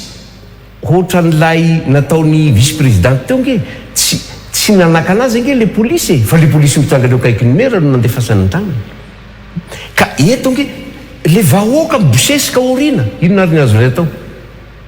ary tsy miavatory ihany nge zany hitatsika zany tany Tsirabe mety koa veny sa tsy mety koa ary ny 73 député tetsy amin'ny 13 mai tamin'izany fotoana zany mety koa ka débat hafa mihitsy koa zay raha izay nidirantsika Andria Madagasikara fa eto amin'ny fotsiny ireo tranga maro zay hita satria ny zavatra misy nge Andria Madagasikara inona ny zavatra misy raha ilaza an'izay tsika mety sy ny tsy mety tany mananjary nge dia zao ny zavatra ny tranga efa nisakanina naloha arak'ilay famitinana teo ny roplanina saiky hitondranay teo zay nandray tomobily iny izy hitatsika tamin'ny famitinana teo tonga zay ianao efa reraky ny voyage tsy natory nanao laval vao tonga koa dia ny barage gendarme dia vaky ihany moa ny sasany zany fa tsy nisy azo sary moa zay ngamba satria mbola tsy teo ny mpanao gazetinay tamin'izay dia vaky ihany sur et certain matoa vaky ny barage misy fifanosehana koa nge tao Andria Madagasikara fiansoana le fantaniko hoe la metsetry nofilom-pirenena hoe mety fe zany fihetsika zaso aloha tonga amaly anao am'izay fa misy zavatra manao ana le péripéties kely angambany mba tantaraiko dia tany mananjary dia inona ny zava-misy iny maraina an'iny dia fa hitatsika iny tamin'ny famitirana fa efa tonga teo amin'ny toerana ny sity hanaovana azy zay 8 kilometre ny mananjary dia tongotra ny anay nandeha nakany tsy vita an'izay fa ny déployena ny force de sécurité manamorona ny mpangalana dia zay olona manao t-shirt jaune midina ny lakana dia asaina miverina lalàna iza koa ny mamaritra an'izany Andria Madagasikara satria fantatra hoe hamonjy mihavatory dia ireo force reo nge zany lalàna aizy no milaza an'izay faharoa manaraka an'izay zay taxi brosy rehetra mitondra ny olona manao t-shirt jaune dia sakanina tsy mahazo miditra na ampidinina zay manao t-shirt jaune rehetra zay vao vela miditra zavatra nisy daholo zany Andria Madagasikara ny tany Manakara rehefa tonga tao Manakara koa zahay tao Manakara koa dia inona ny zavatra nisy tsy navela koa ny olona hitsenanay eny amin'ny aéroport mbola tsy dia nampaninina zay fa mody karazany manao hoe cordon de sécurité ny force de sécurité manamorona ny lalana mba hievitena anay le vahoaka tsy hiditra hirotra hanaraka anay sy présidensiteny avy aorina zay koa ny zavatra tany malaga fa ny tena loza rehefa tany Ambatoboiny koa zay tsy azonareo atao ny mampiasa ny drone ny tena evitena ho izy ny tompony andraikitra dia tsy mila misy sary hita fa hoe io misy vahoaka be dia be manaraka avy aorina anareo lalàna za tsy mahay lalàna fa mba tiako hiteny saigy i comgène ireo préféré hoe andinin-dalàna toy izao lany tamin'izao nivoaka tamin'ny taon'izao no mandraran'izay taiza daholo zany tany-tany-dalàna tsika Andria Madagasikara manaraka an'izay ny tany Nosy-Be rehefa natao ny tany Nosy-Be dia efa nanome koa nanome ny préfet dia noho ny avy eo tonga indray koa lay telefôna araky ny mahazatra dia ka zay mahazo tsindry zay sao dia miala amin'ny toeranay na ny tany mony lava milaza an'izany zay rehetra alehanay dia nareo misy an'izany mihitsy tsy anonona ny anarana nareo anapaka ny fihinananay fa tapadoa eto zay raha vao avilanay andeha nareo miavato zany inge no argument ataon'ireo tompony andraikitra reo na ny maramily zany na ny chef de district sy ireo préfet zany ve dia ho argument hanapaka ny tendanay hanapaka ny fihinananay fa ngamo fizerena fihinanana sy fizerena tenda tsy ho tapaka ny hitondrantsika ny firenena Andria Madagasikara ary fatatsika reny ary tany an-dapa satria ny tany an-dapa pour une fois mba nafaka misy vahoaka ny tsenanay tsy haiko à peine angambany 30-50 mètres abroger ny prochain conseil des ministres zay ny fomba fitantanana ny tsirony tany Nosy-Be lay hôtely nandray tsy hôtely hoe nandray hanaovana mihavatoro fa hôtely hatorianay sy hisakafoananay mihitsy zay tera-tany vahiny no asaina nantsony ireo tompona ndraiky mpanjakanao eny fa na ny service ny impôt dia hoe redressement fiscal ny mahazo anao raha mampiatrano ny mpanao mihavatoro lay raha matono ny teny an'izany taminay zany daholo nge andre Madagasikara raha lazany tsy hoe makatahaka ny ratsy sanatria ny vava ny fanoherana an'izany indrindra ny mahatonga anay ny ary akoatra ny zavatra heno lazain'ireo namana sy ireo vahoaka manaradianay zany a zavazavatra ohatran'izany ny sarisarin-javatra misy ka ozizy ianao hoe mendrika ho filoham-pirenena ve ny olona manao toy izany mendrika amiko ny olona manohitra ny jadona mendrika hitondrany Madagasikara ny olona tsy manaiky ny tsirariny mendrika ny hitondrany Madagasikara ny olona te hametraka ny tanytandalana raha ohatra ka iroso amin'ilay fanadihadiana ary ny tompona andraikitra sy ny mpitandro ny filaminana vonina niatrika an'izany ve nareo vonina niatrika an'izany ve Andriamatoa sy tenandrena solonayko izay lohalaharanareo tsy matahotra an'izany ve nareo raha ohatra ka hatao ny fanadihadiana hampiarina ny lalàna ataovy daholo ireo zavatra ny tany saiko ireo hitantsika tao amin'ny télé daholo nge zany hitan'Andriamatoa seg zany a hitany comgène zany a hitan'ireo seg teo aloha zany a ataovy daholo ireo azasiana exception fa maninona anao androany zay ny mahatonga hoe inona ny tiana hatongavana inona satria hitanao ngea fa nivoahan'ilay note nataon'Andriamatoa ministre ny intérieur tapreny ilay 8 mars tany manakara satria rehefa be de be ilay vague jaune asa tsy fantatra zay fandraisany azy dia nanomboka tsy azo atao niny manao célébration misy satria misy manko tamin'ireny hoe ratsy ny toetrandro sy ny karazany dia hoe décalé zany ny célébration ilay 8 mars dia fanao zany nefa rehefa nisy ilay tany manakara dia hoe tsy azo atao nefa inona ny zava-misy mbola nanao ihany koa raha matoa vice présidente ny assemblée nationale tany ambilobe nilatra fa tsisy fisaka nanao carnaval feniny tanàna ka zay no ataoko hoe rehefa hatao zay fanadihadiany zay an'Andriamatoa sy teny na ny zavatra nyseho tany Morondava atombohy farafaharatsiny amin'ireo zavatra ny tany saiko ireo zay zavatra tsy ny tany saiko mety miteny nareo tsy nihitanay zany fa ireo zavatra ny tany saiko ireo misy ny image d'archive atombohy hatrany fa azasiana exception satria zay le zahantsika teo Andriamatoa Madagasikara hoe tsisy olona ambanin'ny lalàna tsisy olona ambonin'ny lalàna ka fa maninona raha ny mihavatoro dia hainareo ny hampihatra ny lalàna araky ny filazanareo azy fa za mbola afaka miteny hoe tsy ara-dalàna zany fampiaranareo ny lalàna zany fa raha ohatra ka hoe tena hampiarana zay dia azasiana exception zay tsy hoe hakatahaka ny ratsy araky le voalazana teo tsy atompoko fa azasiana tombo sy ala fa satria rehefa olo-pirenena dia mitovy zo zany hoe raha atao daholo rehetrarehetra reo dia vonina ianareo fa raha tsy atao reo tsy vonina nareo matahotra zany inona tsy fatahorana zany fa fitakinany marina Andriamatoa Madagasikara tsy fatahorana zany fa fitakinany marina zay indrindra no edivana zay fa maninona ny olona ray ihany no hampiaranao ny lalàna raha ohatra ka hoe tena ara-dalàna fampiarana fa maninona ny olona inona ary ny andikanareo an'izany fihetsika na nataon'ny seg na ny commandant gendarme amin'ny pirenena sy ireo maro hafa inona ny andikanareo an'izany indrindra fa eo amin'ny lafin'ny politika tsotra ny avaly azy na ireo tompona ndraiky mpanjakana eny fotony na ireo tompona ndraiky mpitandro filaminana dia miandany amin'ny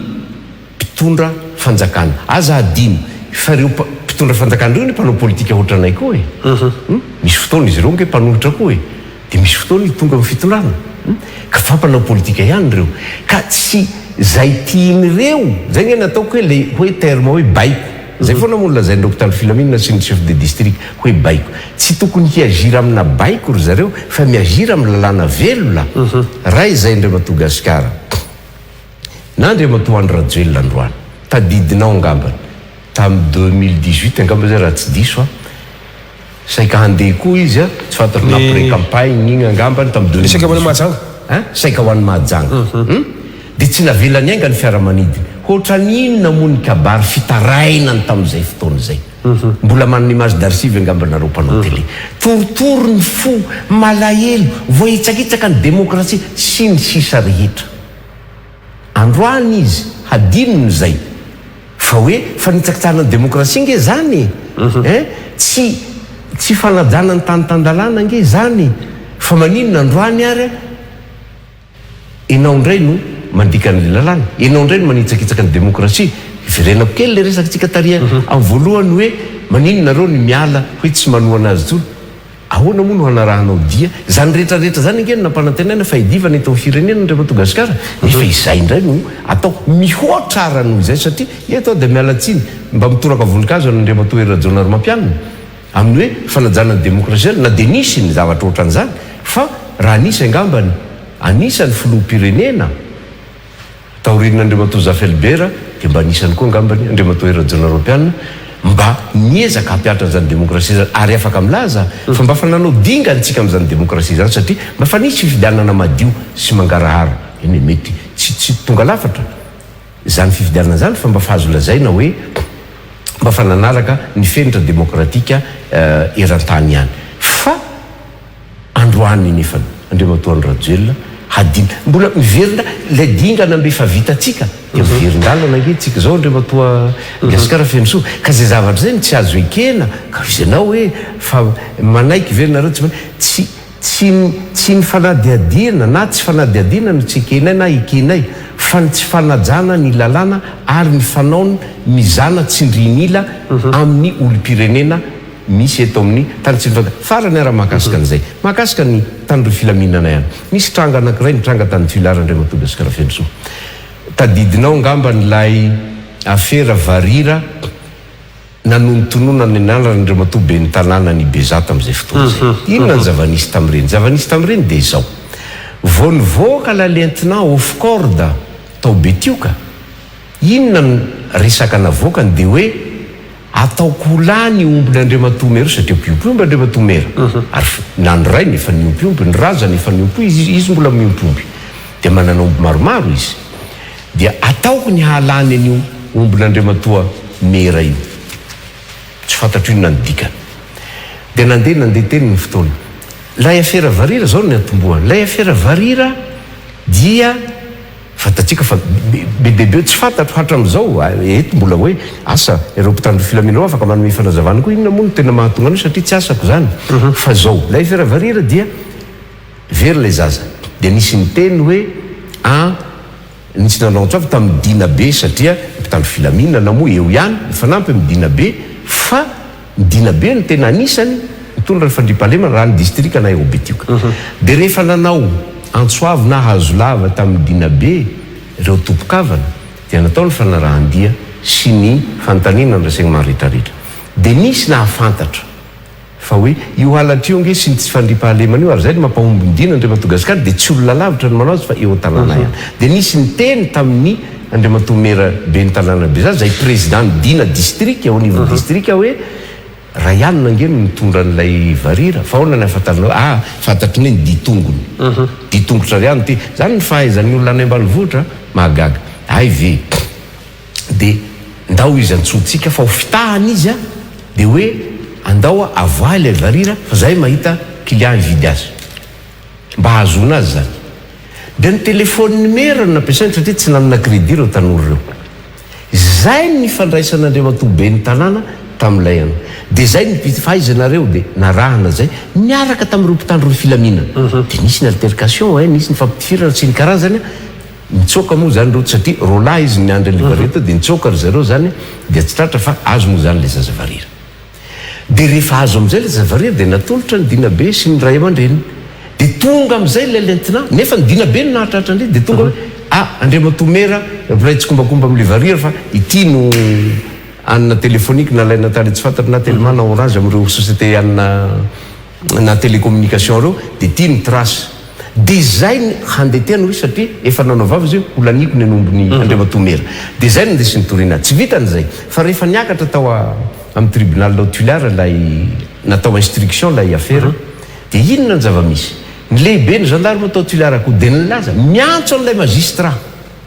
manao ny instruction hoe raha tsy adoboka reo placenareo sous mandat de dépôt ny merany beza dia manomboka eto tsy andray baiko aminareo intsony zay zany ngeny zava-misy any anaty ravikazo any Andriamatoa Gasikara irirysegy sy comme gène milaza fa hoe hapiatra ny lalàna io solom-bavamboaka zay miteny an'izay raha manana argument mifanombotra am'izay ry zareo dia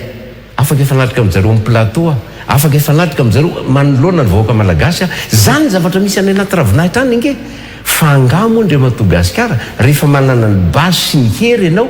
dia hanapatra an'izay ho fiarovana ny vahoaka sy ny fananana ny mahaeo anareo ary volam-bahoaka no omena anareo ary hiaro ny rariny sy ampiatra ny lalàna ary tsy mivoaka n'izay lalàna zay d'ailleurs ny devise ny gendarme angambo hoe tanindrazana sy lalàna zany ny zava-misy fantatray zany ny fantatro ihany zay misy fantatra Andriamatoa Siteny misy fantatra Andriamatoa Voninahitra misy fantatra Iada sy ny sisa zany ny zavatra iainana ihany ka mameteza ihany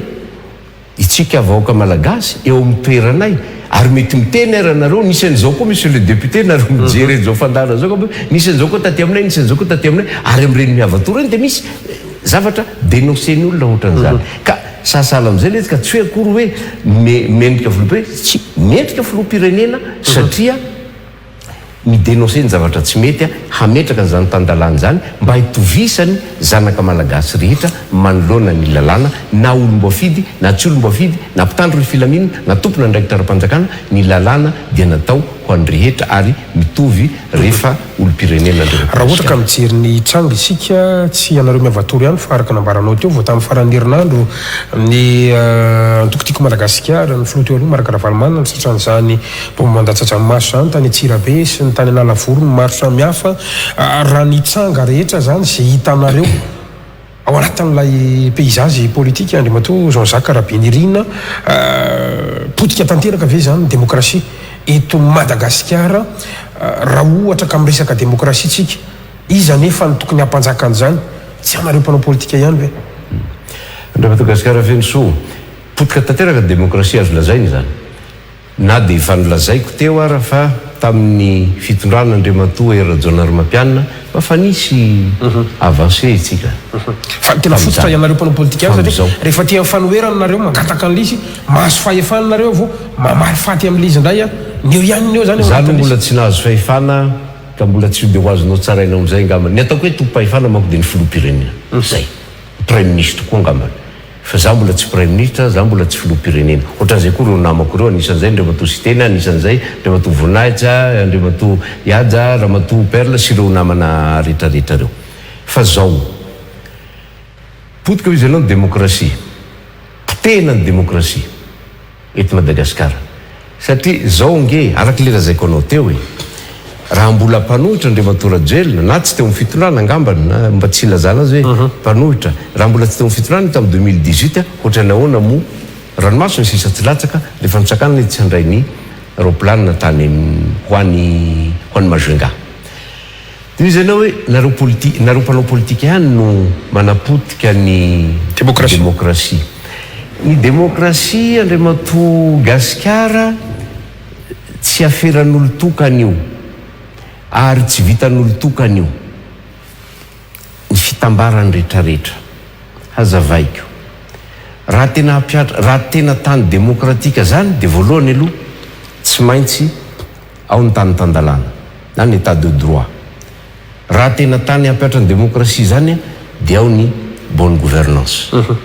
na fanjakana tsara tantana zao oka tsy ankinitsika amin'ny mpanao politika irery ihany fa ndraiky ny rehetra ohatrany hoe ny sécurité ihany koa ny sécurité zany dia izy ny teny vazaha hoe c'est pas une affaire des militaires uniquement c'est une affaire globale ohatran'izay koa ny démocratie koa tsy hoe andraikitry ny mpanao politika ihany fa c'est une affaire globale hazavaiko satria raha ohatra miteny isika teo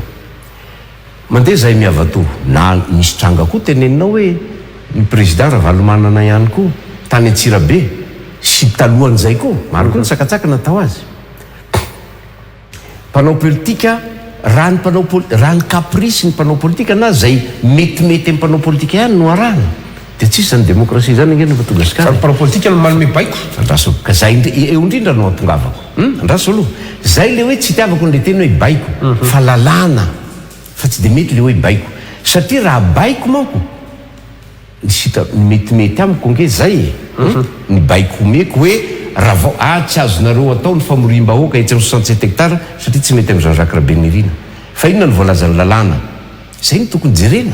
ka zay fampiarana ny lalàna zay ndre Madagasikara eto am ohatrany elakotsiny fa mety andeha hoentiko lavidavitra kokoa ny adevitra tsika mirahalahy mianaka eto satria zao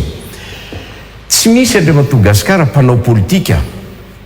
raha ny mpanao politika zay efa teo amin'ny fitondrana ka afaka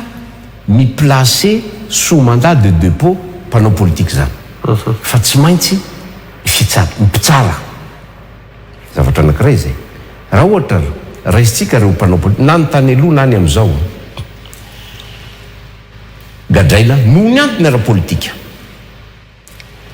dia tena mino fanontaniana anao petraka eto ho an'ny tsirairay tena resy lahatra tanteraka ve ireo mpitsara fa tena tokony ho gadraina ilay mpanao politika na ny tam'izany andro zany na ny am'izao fotoana zao fanontaniana anao petraka fa raha ohatra ka nilaza ilay mpitsara na dia manome baiko arak'le voalazanao teo za mpanao politika na rakoto mpanao politika milaza ilay mpitsara fa hoe araky ny lalàna velona ity zavatra sainareo na ty olona sainareo gadraina ity na ny raharaha asainareo ampangana azy dia tsy hitanay tokony anagadrana azy ka dia votsoranay madiodio za zay mpanao politika tsy afaka hametraka nisy mandrady dia fa voahaja zay le lalàna fa tsy mibaiko no rahana dia mitohy zay any ampitandro filaminana mitohy zay any amin'ny chef de district ka raha ohatra tena hoe mijanona ao anatin'izay lalàna zay ny tsirairay dia voahaja ny démocratie ndre Madagasikara fa zay baiko zay no manimba zavatra ary ny filazan'ireo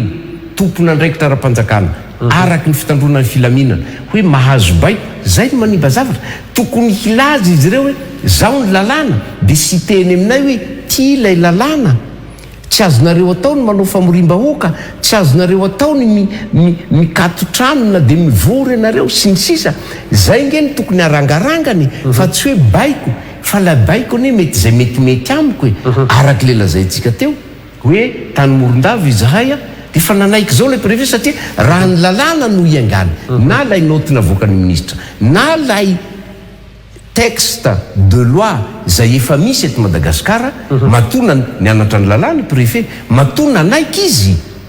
dia fatany zany fa tsy mandika lalàna ny zavatra ataonay fa noho nylay baiko satria zay ny metimety amin'ilay mpanao politika zay le fanitsakitsahana ny démocratie mahatonga atsika hanitsakitsaka dia manahoana zany le réalité le pratika politika hoe rehefa tsy mandray baiko dia affecté na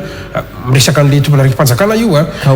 ianao manka miresaka teo hoe very finanana zay anapaka sy loatra zany ahoana zany zay réalité zay ka zay indrindra ny tokony hovaina ndre Madagasikara satria raha olona manao ny azy raisitsika ohatra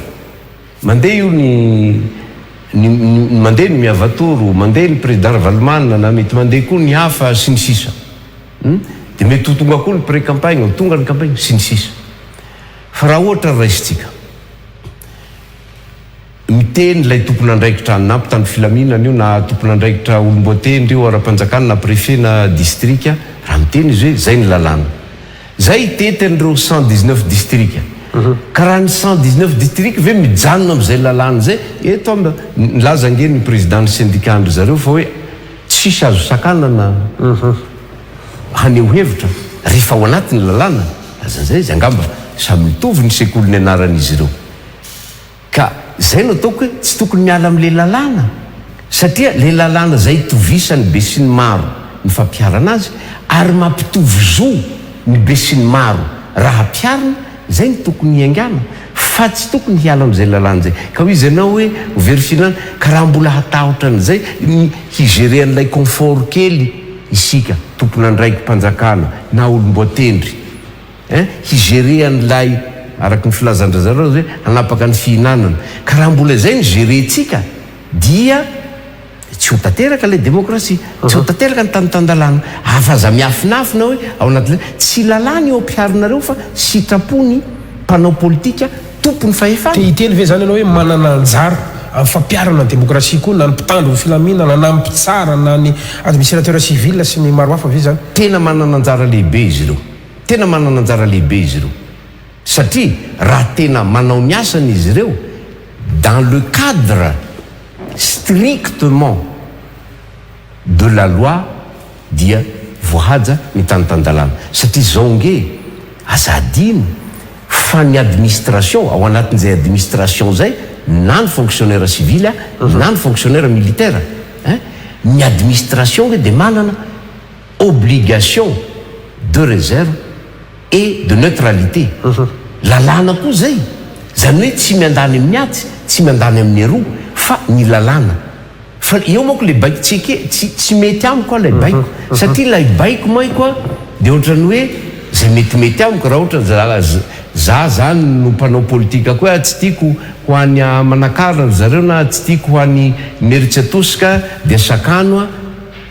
baiko zay. Fa ny lalàna ve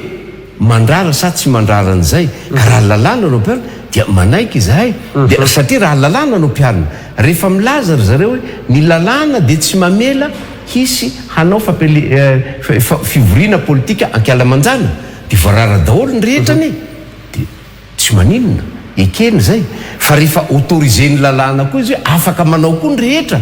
dia avelao samy hanao koa.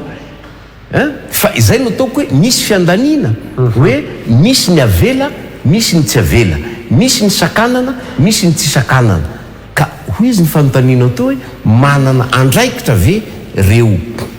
oloboatendry na tompona ndraiky sécurité zany na ny tompona ndraiky ny administration territoriale zany sy ny sisa na ny mpitsara zany manana andraikitra daholo tompoko. Areto za tsy hanao safo be mantsina fa misy ny tena mampiatra ny lalàna, misy ny tena mijanona ao anatin'izay lalàna zay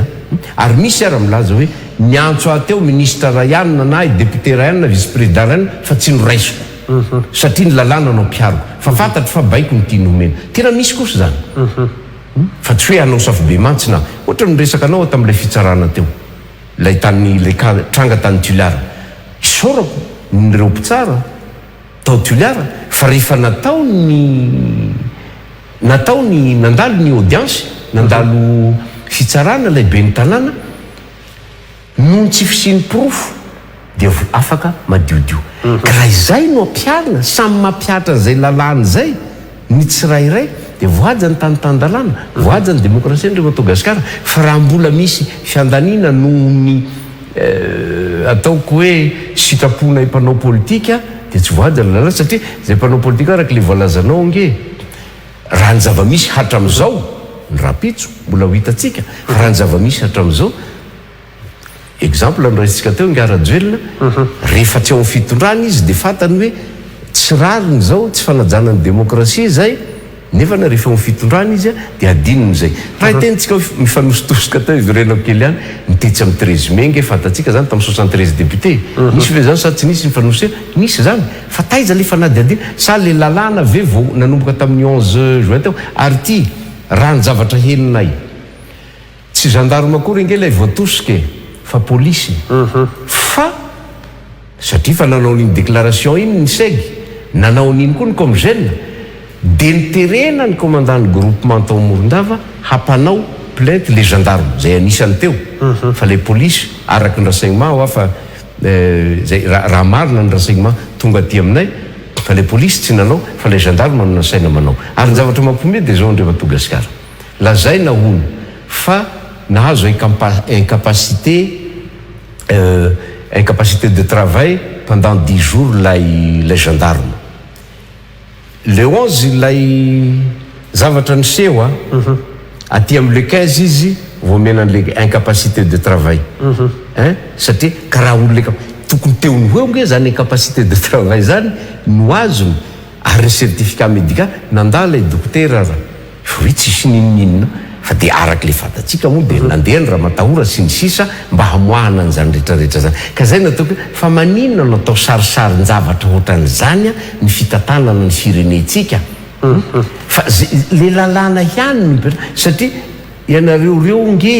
eo androany mety tsy eo koa rapitso na ny olomboatendry na ny olomboafidy na ny mpitandro filaminana na reo olomboatendry na ny mpitsara na ny tsy mpitsara sy ny sisa ka oka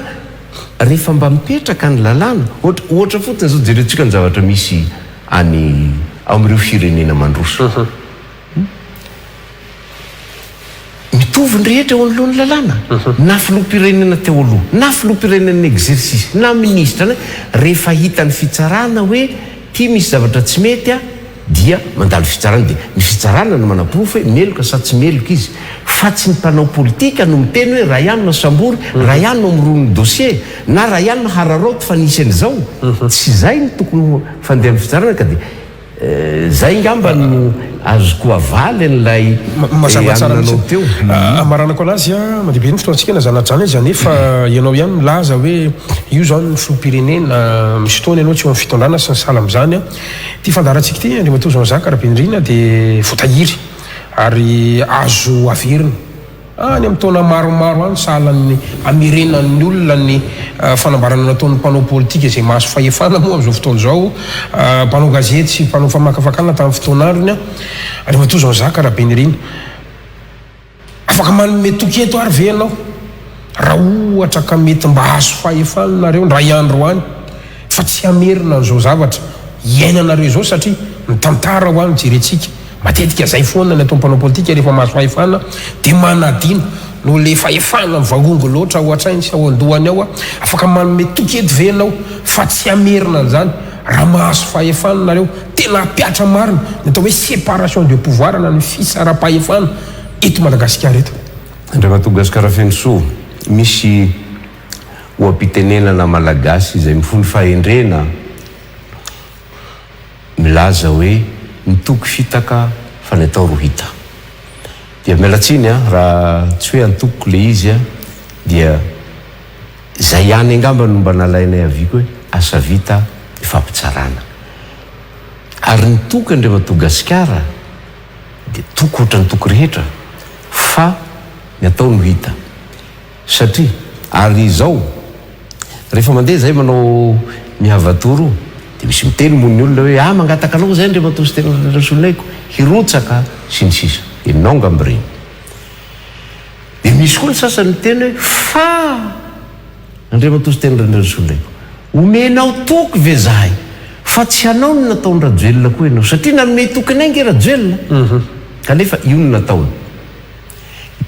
izay no etiko mamaly ny fanontaniana to hoe afaka manome toky ve ianareo fa tsy amerina an'izao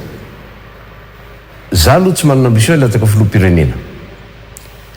fa raha zany ho filoham-pirenena zany a ny zavatra tsy ny andriamatoa gasikara raha za manokana dia faharesen-dahatra nanaovako politika ohatra fotsiny raha miresaka izay resaka hoe décentralisation sy ny sisy hoe mba ohatra kely fotsy ny hafa mbola iverina am'ilay fanontanianao teo a mpampianatra moa ny tena dia zatra ny velatra ary mandray ohatra foana rehefa misy fanazavana tiana atao dia zao andriamatoa gasikara raha miteny hoe resy lahatra amin'ny décentralisation ohatra anisany hitovisako hevitra amin'andriamatoa sy teny rasolinaiko zay mbola ministra ny tourisme tamin'izay a tany amin'ny taona 4 tany hoany dia mba nahita ny zavatra misy ny firene-kafa tany ivelany tamin'izany a ny an'ny tourisme dia tsisy afa-tsy ilay antsony hoe maison du tourisme teto Antananarivo ihany no misahana ny promotion ny tourisme eto Madagasikara zany dia rehefa tonga teo a dia namolavola décret zahay a hanao ny création ny office national du tourisme avec comme démembrement ny office régionaux du tourisme manerana an'ireo région tsy fatako ny région tamin'ireny angamba mbola 1 sa tsy tadidiko tsara dia namorona an'izay zahay za ny tompo-kevitra natao le décret fa tsoroko aminao fa indimy no etiko teo amin'ny conseil du gouvernement le décret zay vao nikena inona ny antony tsy nanikena azy satria misy an'izay atao i vignette touristique zay andriamatoa gasikara io vignette touristique io dia ampidirina ao anatin'ilay hofan'ilay hôtely dia ino no reversen'ilay opérateur any amin'ny trésor. Dia io ny vola nampiasain'ilay maison du tourisme zany iainana. Io ny vola ampiasaina hoentina mamonjy foara makany ivelany sy ny sisa. Versena any amin'ny trésor zany dia any amin'ny trésor no alaina. Dia rehefa nanao an'ilay nanangana ny office national du tourisme miaraka amin'ireo démembrement régionaux ny tenako dia hoy aho tamin'izay tao amin'ilay décret hoe io vignette touristique io dia misy alefatsika any amin'ny région. Mijanona moa zany fa tsy hoe alefa satria any amin'ny région ireo ny collecteny. Dia mijanona any amin'ny région dia hoe mi 70% ajanono any amin'ilay région fa ny 30% miakatra aty amin'ny office national. Lay 30% miakatra aty amin'ny office national ataontsika hoe 21 région comme Madagascar tamin'izay tsy tadidiko dia lay 30% reo 21 région fa lay 70% ny région atsimo ndray fa ny dia niazy ihany 60% ny région boeny dia niazy ihany 70%. Izay tsy nekena tamin'izay fotoana izay intino a dia nefaran'le izy moa zany a 60-40 angamba nefaran'izay raha tsy diso a 60-40 fa lay 60 tazomy ny office régional lay 40% any région boeny iny ihany no ampiasan'ny boeny sy ny sisy dia hinamony kely no vitsy moa za ministre kely a ny premier ministre tamin'izay sy ireo ministre anamo ministre des finances tsisy nitovy hevitra taminy dia voatery ananaiky. Ny tiako atongavana dia zao faharesendahatra eo Andriamatoa Gasikara zany décentralisation zany dia fa ato anaty rako itovisako amin'Andriamatoa sy teny Randrana solony haiko zay. Zay le asa vita efa ampitsarana zay le hoe ny ataony vita ka raha miteny aminao ao androany hoe manontany ianao androany hoe azo antoka ve zany tandalana afaka manome antoka ve ianareo fa ampiatrany zany tandalana zany hanajany zany démocratie zany. Dia zay fotsiny lazaiko aminao hoe aleo ny bainga vavolombelon'ny mpiasa fa ninninona toka ary zay ny mahatonga ny olona hoe efa tsy mahatokotrony satria efa be loatra Andriamatoa Gasikara ny toky natao zany velirano zany ka zavatra saropady amintsika malagasy tsitsika moa zany raha hoe any ataontsika hoe fiteniparitra le izy natitika sarotra ange zany efa olona zao miteny hoe mititika mitsitsika manao velirano fa tsy hivadika efa inona ny zava-misy androany anjarantsika tsirairay mijery ny fandarana ty no mamaly ianao koa mba manana ny mety valiteninao Andriamatoa Gasikara any fa tsy ianao moa no haneho hevitra eto androany fa Jean-Jacques Rabernirina zay nasainao ka zay ny mahatonga hoe tsy ny fanomeza tokontsony angamba ny zava-dehibe fa ny fanatanterahana ny asa atao ary matoa misy journaliste anareo tonga tany Betioka tamin'izany nanao fisaorana ny vahoaka satria isaky ny lany Andriamatoa Gasikara dia manao fisaorana ny vahoaka satria ny vato raha ony raha nahitantsoa osora-menaka ka vao maika moa vahoaka ray aman-dreny zoky zandry anabavy reny za fiarany sasany ny fidy anao dia mba mizaran'izay afaliana zay no zavatra atao raha ny tokony io zany dia tokony hoe asaina mivady ireo olona reo misaoratra anareo tompony nefa siromonitranonay tsy omby a dia zahay no mitety an'ireo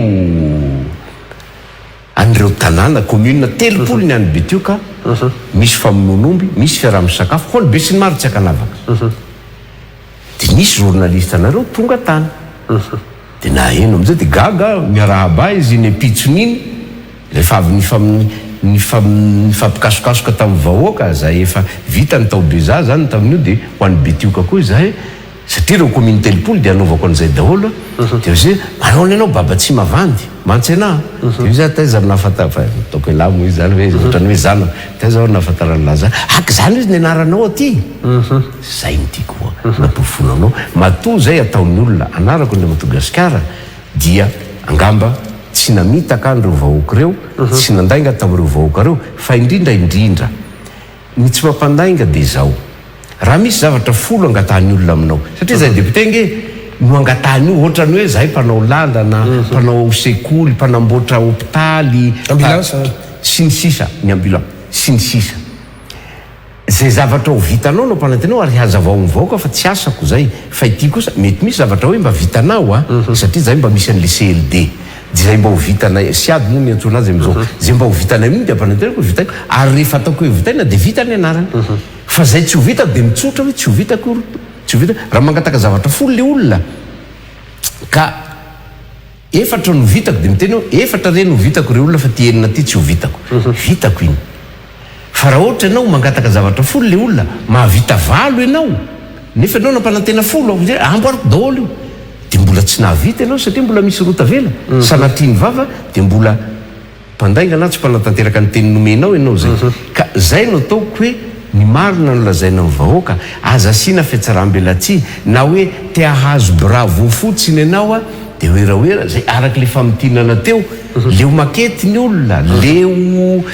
fampanantenana pokaty ny olona, leo fampanantenana tsy tanteraka ny olona akoatran'izay adi-piainana efa iainany isan'andro. Ianao nge Mandriamato Gasikara tena misy zavatra hoe mahavaky fo tany Mananjary izahay a dia nisy tavy any amin'ny distrikty ny Fanadina ambanivohitra komina ambanivohitra ny Fanadina mpampianatra ireo olona reo tonga teo namonjy na hoe prositeny zay dia inona ny zavatra ndray misy mpampianatra maty tany amperinasa nefa tsy maintsy hoentina zay ny fombantsika malagasy tsy maintsy hoentina mody atany-drazana dia tsy maintsy hoentina avy any Fanadina zany avy any Fanadina hoentina miakatra eo komina ambanivohitra zafady avy any komina ambanivohitra ny Fanadina hoentina miakatra eo Fanadina satria eo vao misy tomobile itondrana azy fa tsy accessible ho an'ny tomobile mihitsy ilay komina. Inona no natao mitapatapahana lay vatan'lay mpampianatra maty dia naforiporitra natao tao anaty karazana kesika ho zakana moto nety nahatreo Fanadina. Zany ny zava-misy nge eto amin'ity fireneny ty any anaty ravikazo any raha tsy nanao mihavatory zay tsy nahenona zany Andriamato Gasikara ka zay nataoko hoe fa zay tsy avy de lazy hoe rehefa zao dia tsy maintsy amboary ny lalanareo tsy henoy aloha le olona dia diniho areritreretina tsara zay no mahatonga anay manao ny mihavatory Andriamato ka ho izy ianao hoe manome toky ny toky fitaka fa ny atao hita ro izy ny namantsika avy fianaratsoa ena re Andriamato Zaka Rabenirina tapitra moa ny fotoanantsika tena fanontaniako farany sisa satria izao zany resaka mandeha le fihetsihetsika ataonareo a na dia miafikafina sy mialokaloka anatiny hoe miheny vahoaka nareo hita ihany hoe ohatran'ny makany amin'ny fifidianana nareo a le dinamika moa zany ny ahitana an'izany ary politika andresakitsika tsy fandainga eto sika sy ny mpanarabavao a mandeha ny resaka hoe le miavatory ve mba manana structure misy ary moa miteny na antoko politika ary tsy hananan'ireo miavatory reo inona no ataon'ireo sy ny sala amin'izany a inona mety azonao avaly an'izay zavatra zay amin'ny coordonnateur national ny prositeny miavatory anao sy mpianakitra politika anao mihitsy ny topo manana structure ny miavatoro ny prositeny satria le miavatory moa le tourné ataonay fa ny prositeny no mpanaradia ny mouvement-nay manana structure ary ampanetretena no ilazako eto fa rakotry ny prositeny ireo distrika 720 am'izao tsika miteny zao ray zay faharoa raha tain'Andriamanitra satria tsy hijanona no miavatoro sao dia misy mieritreritra hoe misakana ny tany Morondava sy tsy matahotra raha matahory izay satria fitiavan-tanindrazana no manainga anay ary mahatsapy izay fa tsy mandika lalàna ary raha tsisy ny fiovana aoriana ny satria araky ny lazainareo tamin'ny vaovaonareo ihany dia efany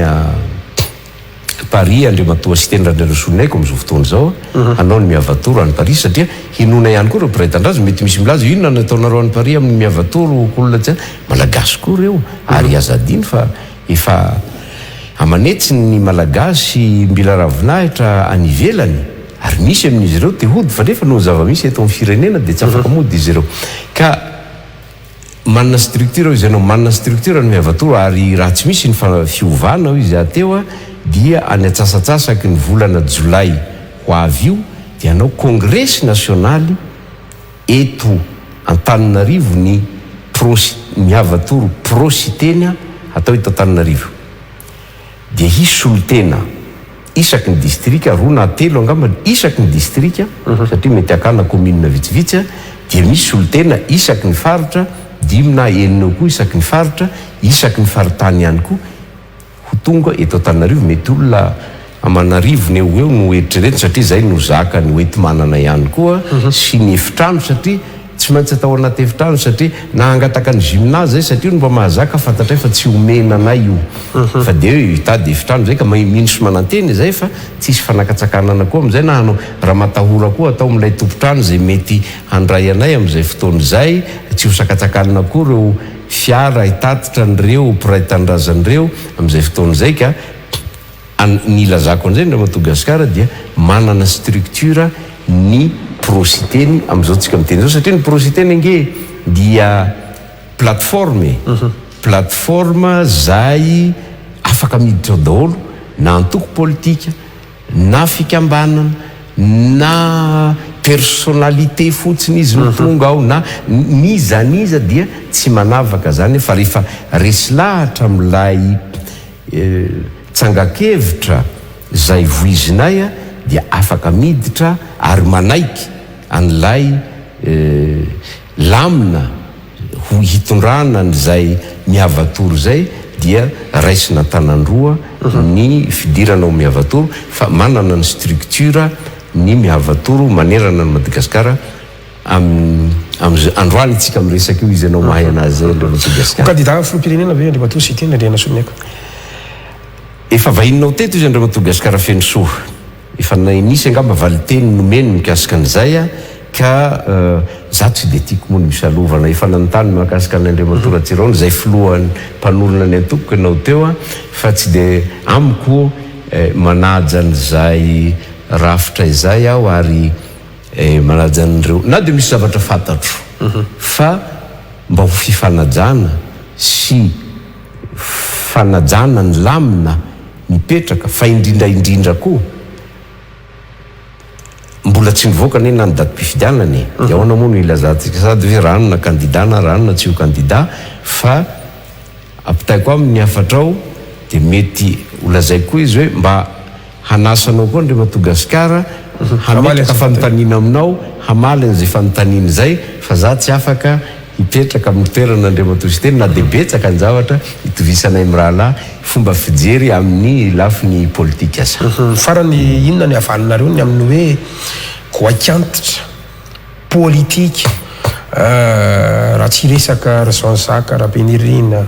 voninahitsy Jean Eugène zany ve ny olona miaraka amin'ny cité intérieure Andriana Sonineko dia mieritreritra ny olany izy satria fanjakana rehetra zay nandalo teo ary dia mitombiasiny ka reny koa ve tsy ala rehefa tonga fotoana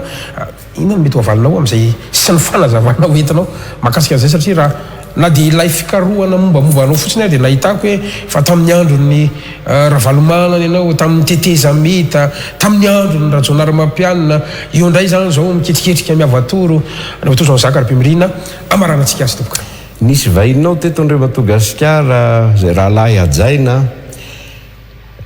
professeur Rapelanoro tamin'ny androny corona ngamby izy mirahalahy teto izy professeur Tendrazanarivelo dia nisy sary natorony anao nanoratra izy tsy fantatro na 6 na 9 ny soratana fa novakiny avy ato angamba 6 dia navady ny tany aminao dia izy ianao firy no hitanao izy izy 9 izy izy ianao zaho izy nefa mahita 6 tiako tenenina dia arakaraka ny fomba fijerin'ny olona zay Andriamatoa Madagasikara satria raha nijery anao teo ary ino moa ny saorako anao hoe le fikarohany nataonao indrindra mahakasika ny dadako dia raha arakaraka ny fomba fijerin'ny olona zay raha ny olona hoe mety makasitraka sy mitovy fireakevitra amiko mety afaka milaza hoe performance zany parcouroko zany fa ho an'ny détracteur ho izy ny vazaha dia hoe tsisy fitondrana tsy nisy anio hoe goaikantitra sy ny sisa normal satria zanaky Norbert Lala Ratsirahona oui zany rehetrarehetra zany ohatrany hoe dinosaure nga Norbert Lala Ratsirahona sy ny sisa fa samy manana ny fomba fijeriny moary tsy sakana zay le démocratie hajaiko zay fomba fijeriny zareo zay fa mba hajao koa ny sy zay manana fomba fijery akoatran'izay tsy manaratsy amin'ny cité intérieure Andriana Sonineko fa fisinareo arakaraka ny fomba fijery hoa mety misy mahita hoe manaratsy ny cité Andriana Sonineko ny fisinay sy voninahitsy na mety manatsara azy koa arakaraka ny fomba fijery fa zao ihany angamba nolazaiko anao Andriamatoa Madagasikara feno soa enao ihany moa nilaza teo hoe tsisy hoe fitondrana tany Ravalona mbola tany ampitan-dranomasina satria efa avia tamin'ireny tsara ho fantatra zay angambany satria za tsy membre fondateur fa vao niforona kely angambany avieny mbola safidy volany dia miditra ho membre tamin'izany mbola avia France ny anaranay tamin'izay mbola tanora ohatrohatranareo ngamba tamin'izany fotoana zany mbola tany amin'ny université ary anao dia mpanao politique dia fa ena maraparana teny amin'ny université angambany maromarina koa tamin'izany dia efa avia satria ny antony rotsahako tamin'izay dia hoe fa resendahatra amin'le hoe asa vita ifampitsarana ary tamin'izay koa ndre matona Bernard Ratsironana premier ministre chef du gouvernement et chef d'état tamin'izay fotoana zay dia na tao anatiny enimbolana angambany indroa nampiakatra ny karamany mpiasa-panjakana izy ary fampiakarana toko hoe conséquent ihany nisy ihany ilay fampiakarana dia betsaka koa reo zavatra zay ny état de droit tamin'izany zay tsy miambo fa zahay avy ngamba no anisany mba nilazany zany hoe bonne gouvernance zany état de droit zany teto Madagasikara voalohany dia resy lahatra ary tazomiko mandrakity ny androany zany zay nataoko anao hoe alao ny asako no hitsarana fa tsy zay lazaindrakoty na lazaindrabe na zay fampanantenana ataoko ka tamin'izay dia fa resy lahatra zany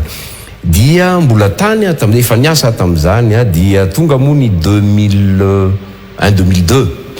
efa avia dia natsona amin'ny mahakadre avia satria nahazoko tana ministre izahay tamin'izay fotoana zay dia anisan'ny proposé au ministre dia voaray moa tamin'izay fotoana zay dia zay ka dia nandeha teo moa ny parcours dia nifandimby teo dia miala dia miditra zay nataoko hoe arakaraka ny fomba fijery zay mety performance zay mety hoe dinosaure zay fa zao ny zavatra mba tiako ho lazaina angamba ny mikasika amin'ireo hoe ny olona manana zay fomba fijery hoe dinosaure manimba ny image azadino andre Madagasikara fa ino moa fomba fijery tatoato lay hoe efa niantitra ny dinosaure asbine sy ny sisa fa za angamba ny fomba ijereko azy angle hafa indray ilaina ny tanora ilaina ny antonontonony ilaina ihany koa ny zokiolona satria fitenin'Andriamantoa sy teny lay hoe ny tanora izy izy mahazakazaka fa ny antitra tonga aloha satria mahay hitsindalana ka mifameno reo amiko satria ho atsika zay nanao histoire ny Chine angambany dia mahita hoe rehefa tena nanao an'ilay politique de grand bond en avant angambany Mao Tse-tung dia nanao ny antsoiny hoe triple union des âges zany hoe natao tao firy satria natao hoe migaika antitra ihany dia tsy nandeha loatra ny tanora ihany nandeha mafy loatra koa tsy arakaraky ny tokony izy dia natambatra ireo tanora ny antonotony ary ireo efa zokonjokony fa manana ny traikefa dia io Chine amin'io toerana misy azy io nanomboka tamin'izany za tsy vitanao hoe 2-3 ans zany fa ataona maro ka eto no mba isariako n'izay tsika hoe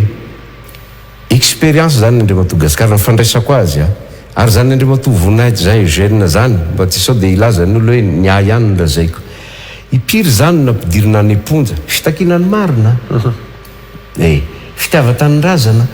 efa hitanao fa lehibe izy efa hitanao ireny nefa mbola zay raha mitsetra azy indraindray hoe ahoana zokobe mety ndao tsika ohatran'izay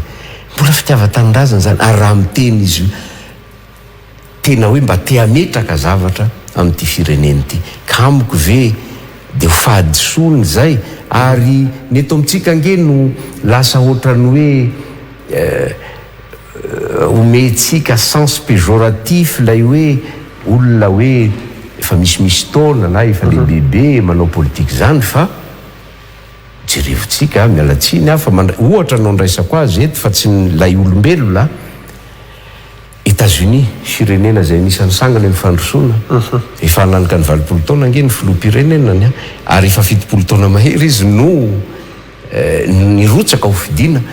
ny hemotra ve États-Unis sady tsy manana toerana ve ny tanora sady ny hemotra ve ny hoe ny toe-karen'ny États-Unis Andriamantoa Donald Trump ohatran'izay ary mbola mieritreritra nirotsaka azy Andriamantoa Donald Trump sy ny sisa jeune koa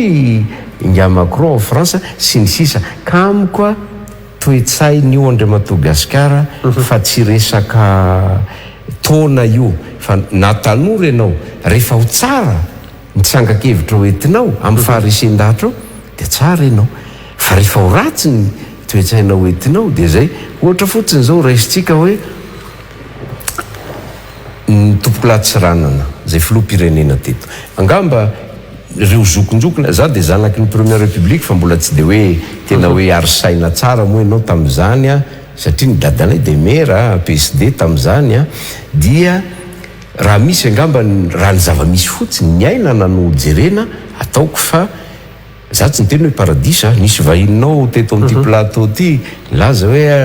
hoe ny fahatsarany toe-piainany gaz tamin'izany ny pouvoir d'assassin izy dia izy ianao tena paradisa nge zany nisy koa ny lesoka la perfection n'est pas de ce monde izy ny vazaha tsy dia hoe misy ny tonga lafatra totaly fa raha misy angamba ny ataoko hoe mba nahatsapahany gasany zany hoe fetezan'ny fiainany zany dia tamin'ny première république satria nampampianatra any amin'ny EPP atadidiko zany a mbola ao amin'ny école primaire ao Somanongo zay tamin'izany a ny directeur d'école nay ny mpampianatra manana moto mividy tomobile W mpampianatra any amin'ny EPP zany a indrindra moa fa hoe ny mpampianatra ty amin'ny sujet sy ny sisa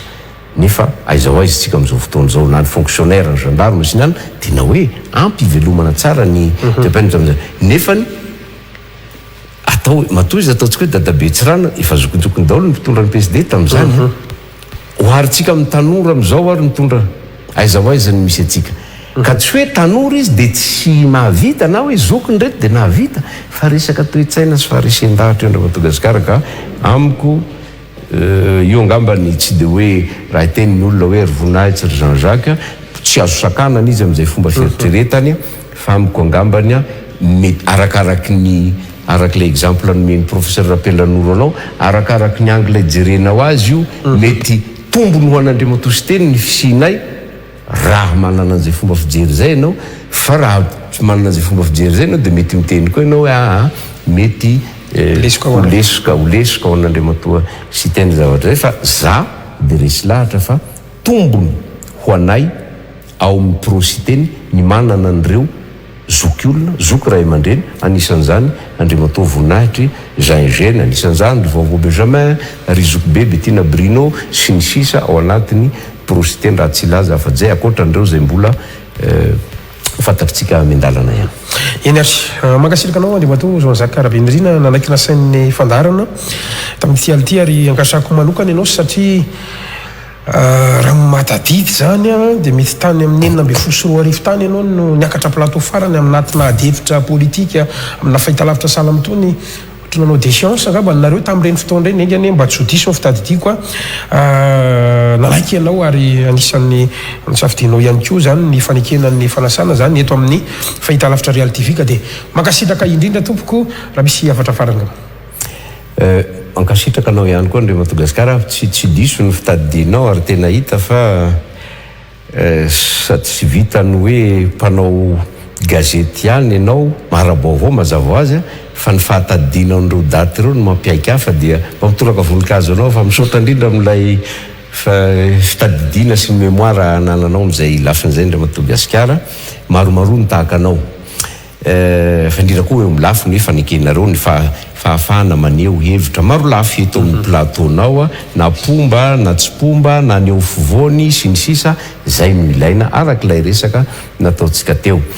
hafatra angambany tsy dia hipetraka hoe hanome hafatra mpanetritena no lazana an'izany fa iza moa zay za no hoe dia hanome hafatra na hoe hanome lesona fa ny fomba fijeriko angambany satria nahalavalava ny resakatsika teo a raha ampitahaina amin'ilay fizarana voalohany dia ny io resaka zava-misy eto amintsika hoe ny fibafoenan'ny demokrasia fa nitsakitsahana ny lalàna fa amiko hitsakitsahana ny lalàna fa tsy hajaina amintsika androany io tsika miresaka io a dia hitsakitsahana ny lalàna eto ka ny fomba fijeriko angamba ny holazaiko eto ny fomba fahitako ny toe-dara-pirenena antotrateriko ilay voalaza tary aloha hoe oka tsy hankinina mpanao politika irery ihany a ny fampiarana n'izany demokrasia zany a sy ny fametrahana ny tanotan-dalàna sy zany bonne gouvernance izany satria bonne gouvernance aloha ny idirako raha misy angamba firenena Andriamatogasikara anisany manana structura mavesatra hiadina amin'izany kolokolo zany dia anisany sika eto Madagasikara. Misy an'izany Bianco zany, misy an'ny Pâques, misy an'ny Samfine, misy an'ilay inona conseil pour l'intégrité sa inona koa anankiray. Zany rehetrarehetra zany hiadina amin'ny kolokolo daholo fa foana ve le kolokolo na farafara mihena ve le kolokolo sa tsy mihena. Satria inona ny antony? Ny antony dia mbola lay tompona andraitra any amin'ny faratampony no mbola tsy resy lahatra hiady amin'izany. Teniko zany androany. Raisitsika ohatra misy tsy tiany olona moa inona raisina ohatra mialatsina ny ao Rwanda. Tribunal ohatra ny tribunal rehetra ihany. Kanefa ny rehefa tena resy lahatra ny mpitondra tompon'andraikitra voalohany sy ireo mpanaradia azy io Rwanda hitatsika amin'ny toerana misy azy io. Ka ny tiako tenena voalohany indrindra fametrahana an'izany tsy vitan'ny filoham-pirenena rery, tsy vitan'ny premier ministre rery, tsy vitan'ny député rery, ny président l'assemblée rery, président ny sénat sy ny sisa fa isika malagasy rehetra ny saminandray ny andraikitra tandrifiny avy. Satria iverenako kely amin'le hoe resaka décentralisation. Ny décentralisation ke tsy midiko hoe fanomezana fotsiny an'ilay fitaovana hoety miasa arabola sy ny sisa fa fanomezana azy koa ny fahefana. Satria raha tanteraka ny décentralisation ndre Madagasikara dia afaka miapprécier nge ilay tompon'andraikitra sur place hoe azo atao ve ty, tsy azo atao ve ty, omena lalana ve ty sa tsy omena lalana tia, ampandrosoana ve ny tsy amboarina ny toadrano aty, tsy amboarina ny toadrano aty, tsy amboarina ny sikoly aty. Fatany zay satria izy miaina eo isan'andro. Fa noho tsy fanomezana azy rehefa dia zay le tsy tiavako le hoe terme hoe baiko. Dia baiko midina foana olona anankiray ve andre Madagasikara no aharaka any Madagasikara manontolo dia hiandry ny baiko ny olona tokany io. Tsy mety zay. Tsy mampety zavatra zay. Zay zavatra anankiray. Verina atsika amin'ilay resaka hoe bonne gouvernance sy le resaka démocratie. Tsy andraikitra olo tokany io. Fa oka isika rehetra na zaza miteny ianao zay manatrika andre Madagasikara satria anisany koa nanareo mpanao gazety satria ohatra fotsiny zao raha tsy diso hatreto andre Madagasikara dia mbola tsy nomeny fanjakana lalanareo amin'ny alalan'ny ministera ny serasera hiditra ao amin'ny bouquet ny canal sat. Inona ny antony? Misy fanazavana tsy fanta araky ny lalàna ve na ara scientifique sa araky ny inona ny antony? Sady resy lahatra fa hoe politika ny antony ary tsy nareo rery fa nisan'izany koa ny MBS mba hahafahany olona rehetra manao couverture nationale ianareo ka ho hitany malagasy mpiray-tanindrazana rehetra. Ka raha tsy ny tsirairay no mampiatra n'izany lalàna zany ary tsy mihoatra na mampiena zay voalazany lalàna ho tanteraka zany démocratie zany sy ny tanitandalana zany. Fa zay ny lazaiko anao teo hoe tsy na misy ny baiko raha milaza ka raha ohatra miteny overt finanana raha ny chef de district raiky sivy amby folo amby zato ve samy miteny hoe andriamato ministre, andriamato président, andriamato premier ministre, monsieur le député, madame le député. Tsy zay no lalàna voalazany lalàna fa ity ny lalàna dia zay solo tena mpanjakana ary mpampiatra ny lalàna na ny mpitandro filamina zany nizaniza tiano arahinay na ny mpitsara zany nizaniza inona moa no hataoko zay za député za nge tsy afaka hanao interdiction ny manifestation, za tsy afaka hiplacer olona sous mandat de dépôt, za tsy afaka hisambotra olona fa tsy vitan'izay hoe figerena n'izay confort kely zay, zay intérêt kely zay fa mbola koa ny fanarotapahefana araky lela zaiko anao teo hoe raha tsy placenareo sous MD olona dia zahay tsy andray baiko aminareo tsony. Gendarme, officier de gendarmerie no samy teneny zany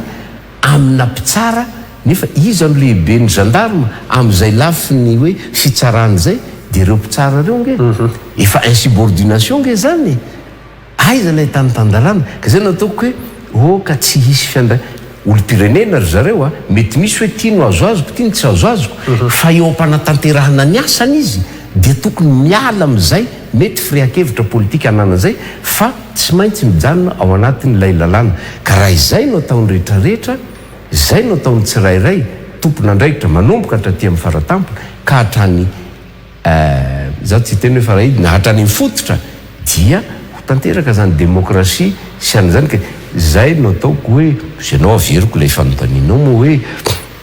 afaka manome antoka asa vita no ifampitsarana ary toko fitaka fa no atao no hita Andria Madagasikara ary nany firenako hoe nareo asa fanaovan-gazety hitako zany fa tsy hoe mitoraka voninkazo ana Royal TV fa ianareo eto dia anisany mahitavana mampiseho ny vaovao maro loko maro lafy firian-kevitra maro samihafa ka raha masamy manao an'izay daholo ireo station de télé na gazety atsoratra na sy ny sisa dia tokony fa ndraindray koa ohatrany hoe satria lay patron de presse zao ny firian-kevitra dia manaraka an'izay koa ka zay nataoko hoe ny fametrahana zany demokrasia zany zany tany tandalana zany tsy andraikitr'olona samirery fa raha tena hoe mijanona amin'izay objectivité zay mijanona amin'izay voafaritry ny lalàna zay ny tsirairay dia ho tanteraka ny tany tandalana ny fanjakana tsara tantana dia ny demokrasia fa minoa ianao Andria Madagasikara fa raha itsireo no mipetraka manofotsika heritreritra fampandrosoana ho eto amin'ity fireneny ity saotra tompoko mankasitraka indrindra tompoko nanaky nasan'ny fandarana tamin'ity alina ity sitraka ilay Madagasikara isorako manokana antsika rehetra tany tokantrano niaraka taminay tamin'ity alina ity efa ora roa mahetsika niaraka teto ny mato firoalefitra ny antemira-pirenena misaotranao ary mino fa namaly ihany koa ny fanontaniana tany amintsika tsirairay avy tany fandarantsika mamy fotoana ho amin'ny rahampiso indray tomplasy tompavy veloma topoka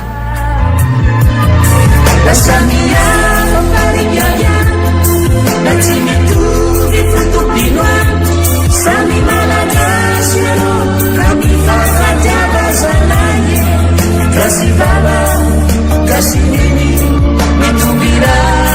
dilandeka, dimana jabarude, pasang terakan barakasi.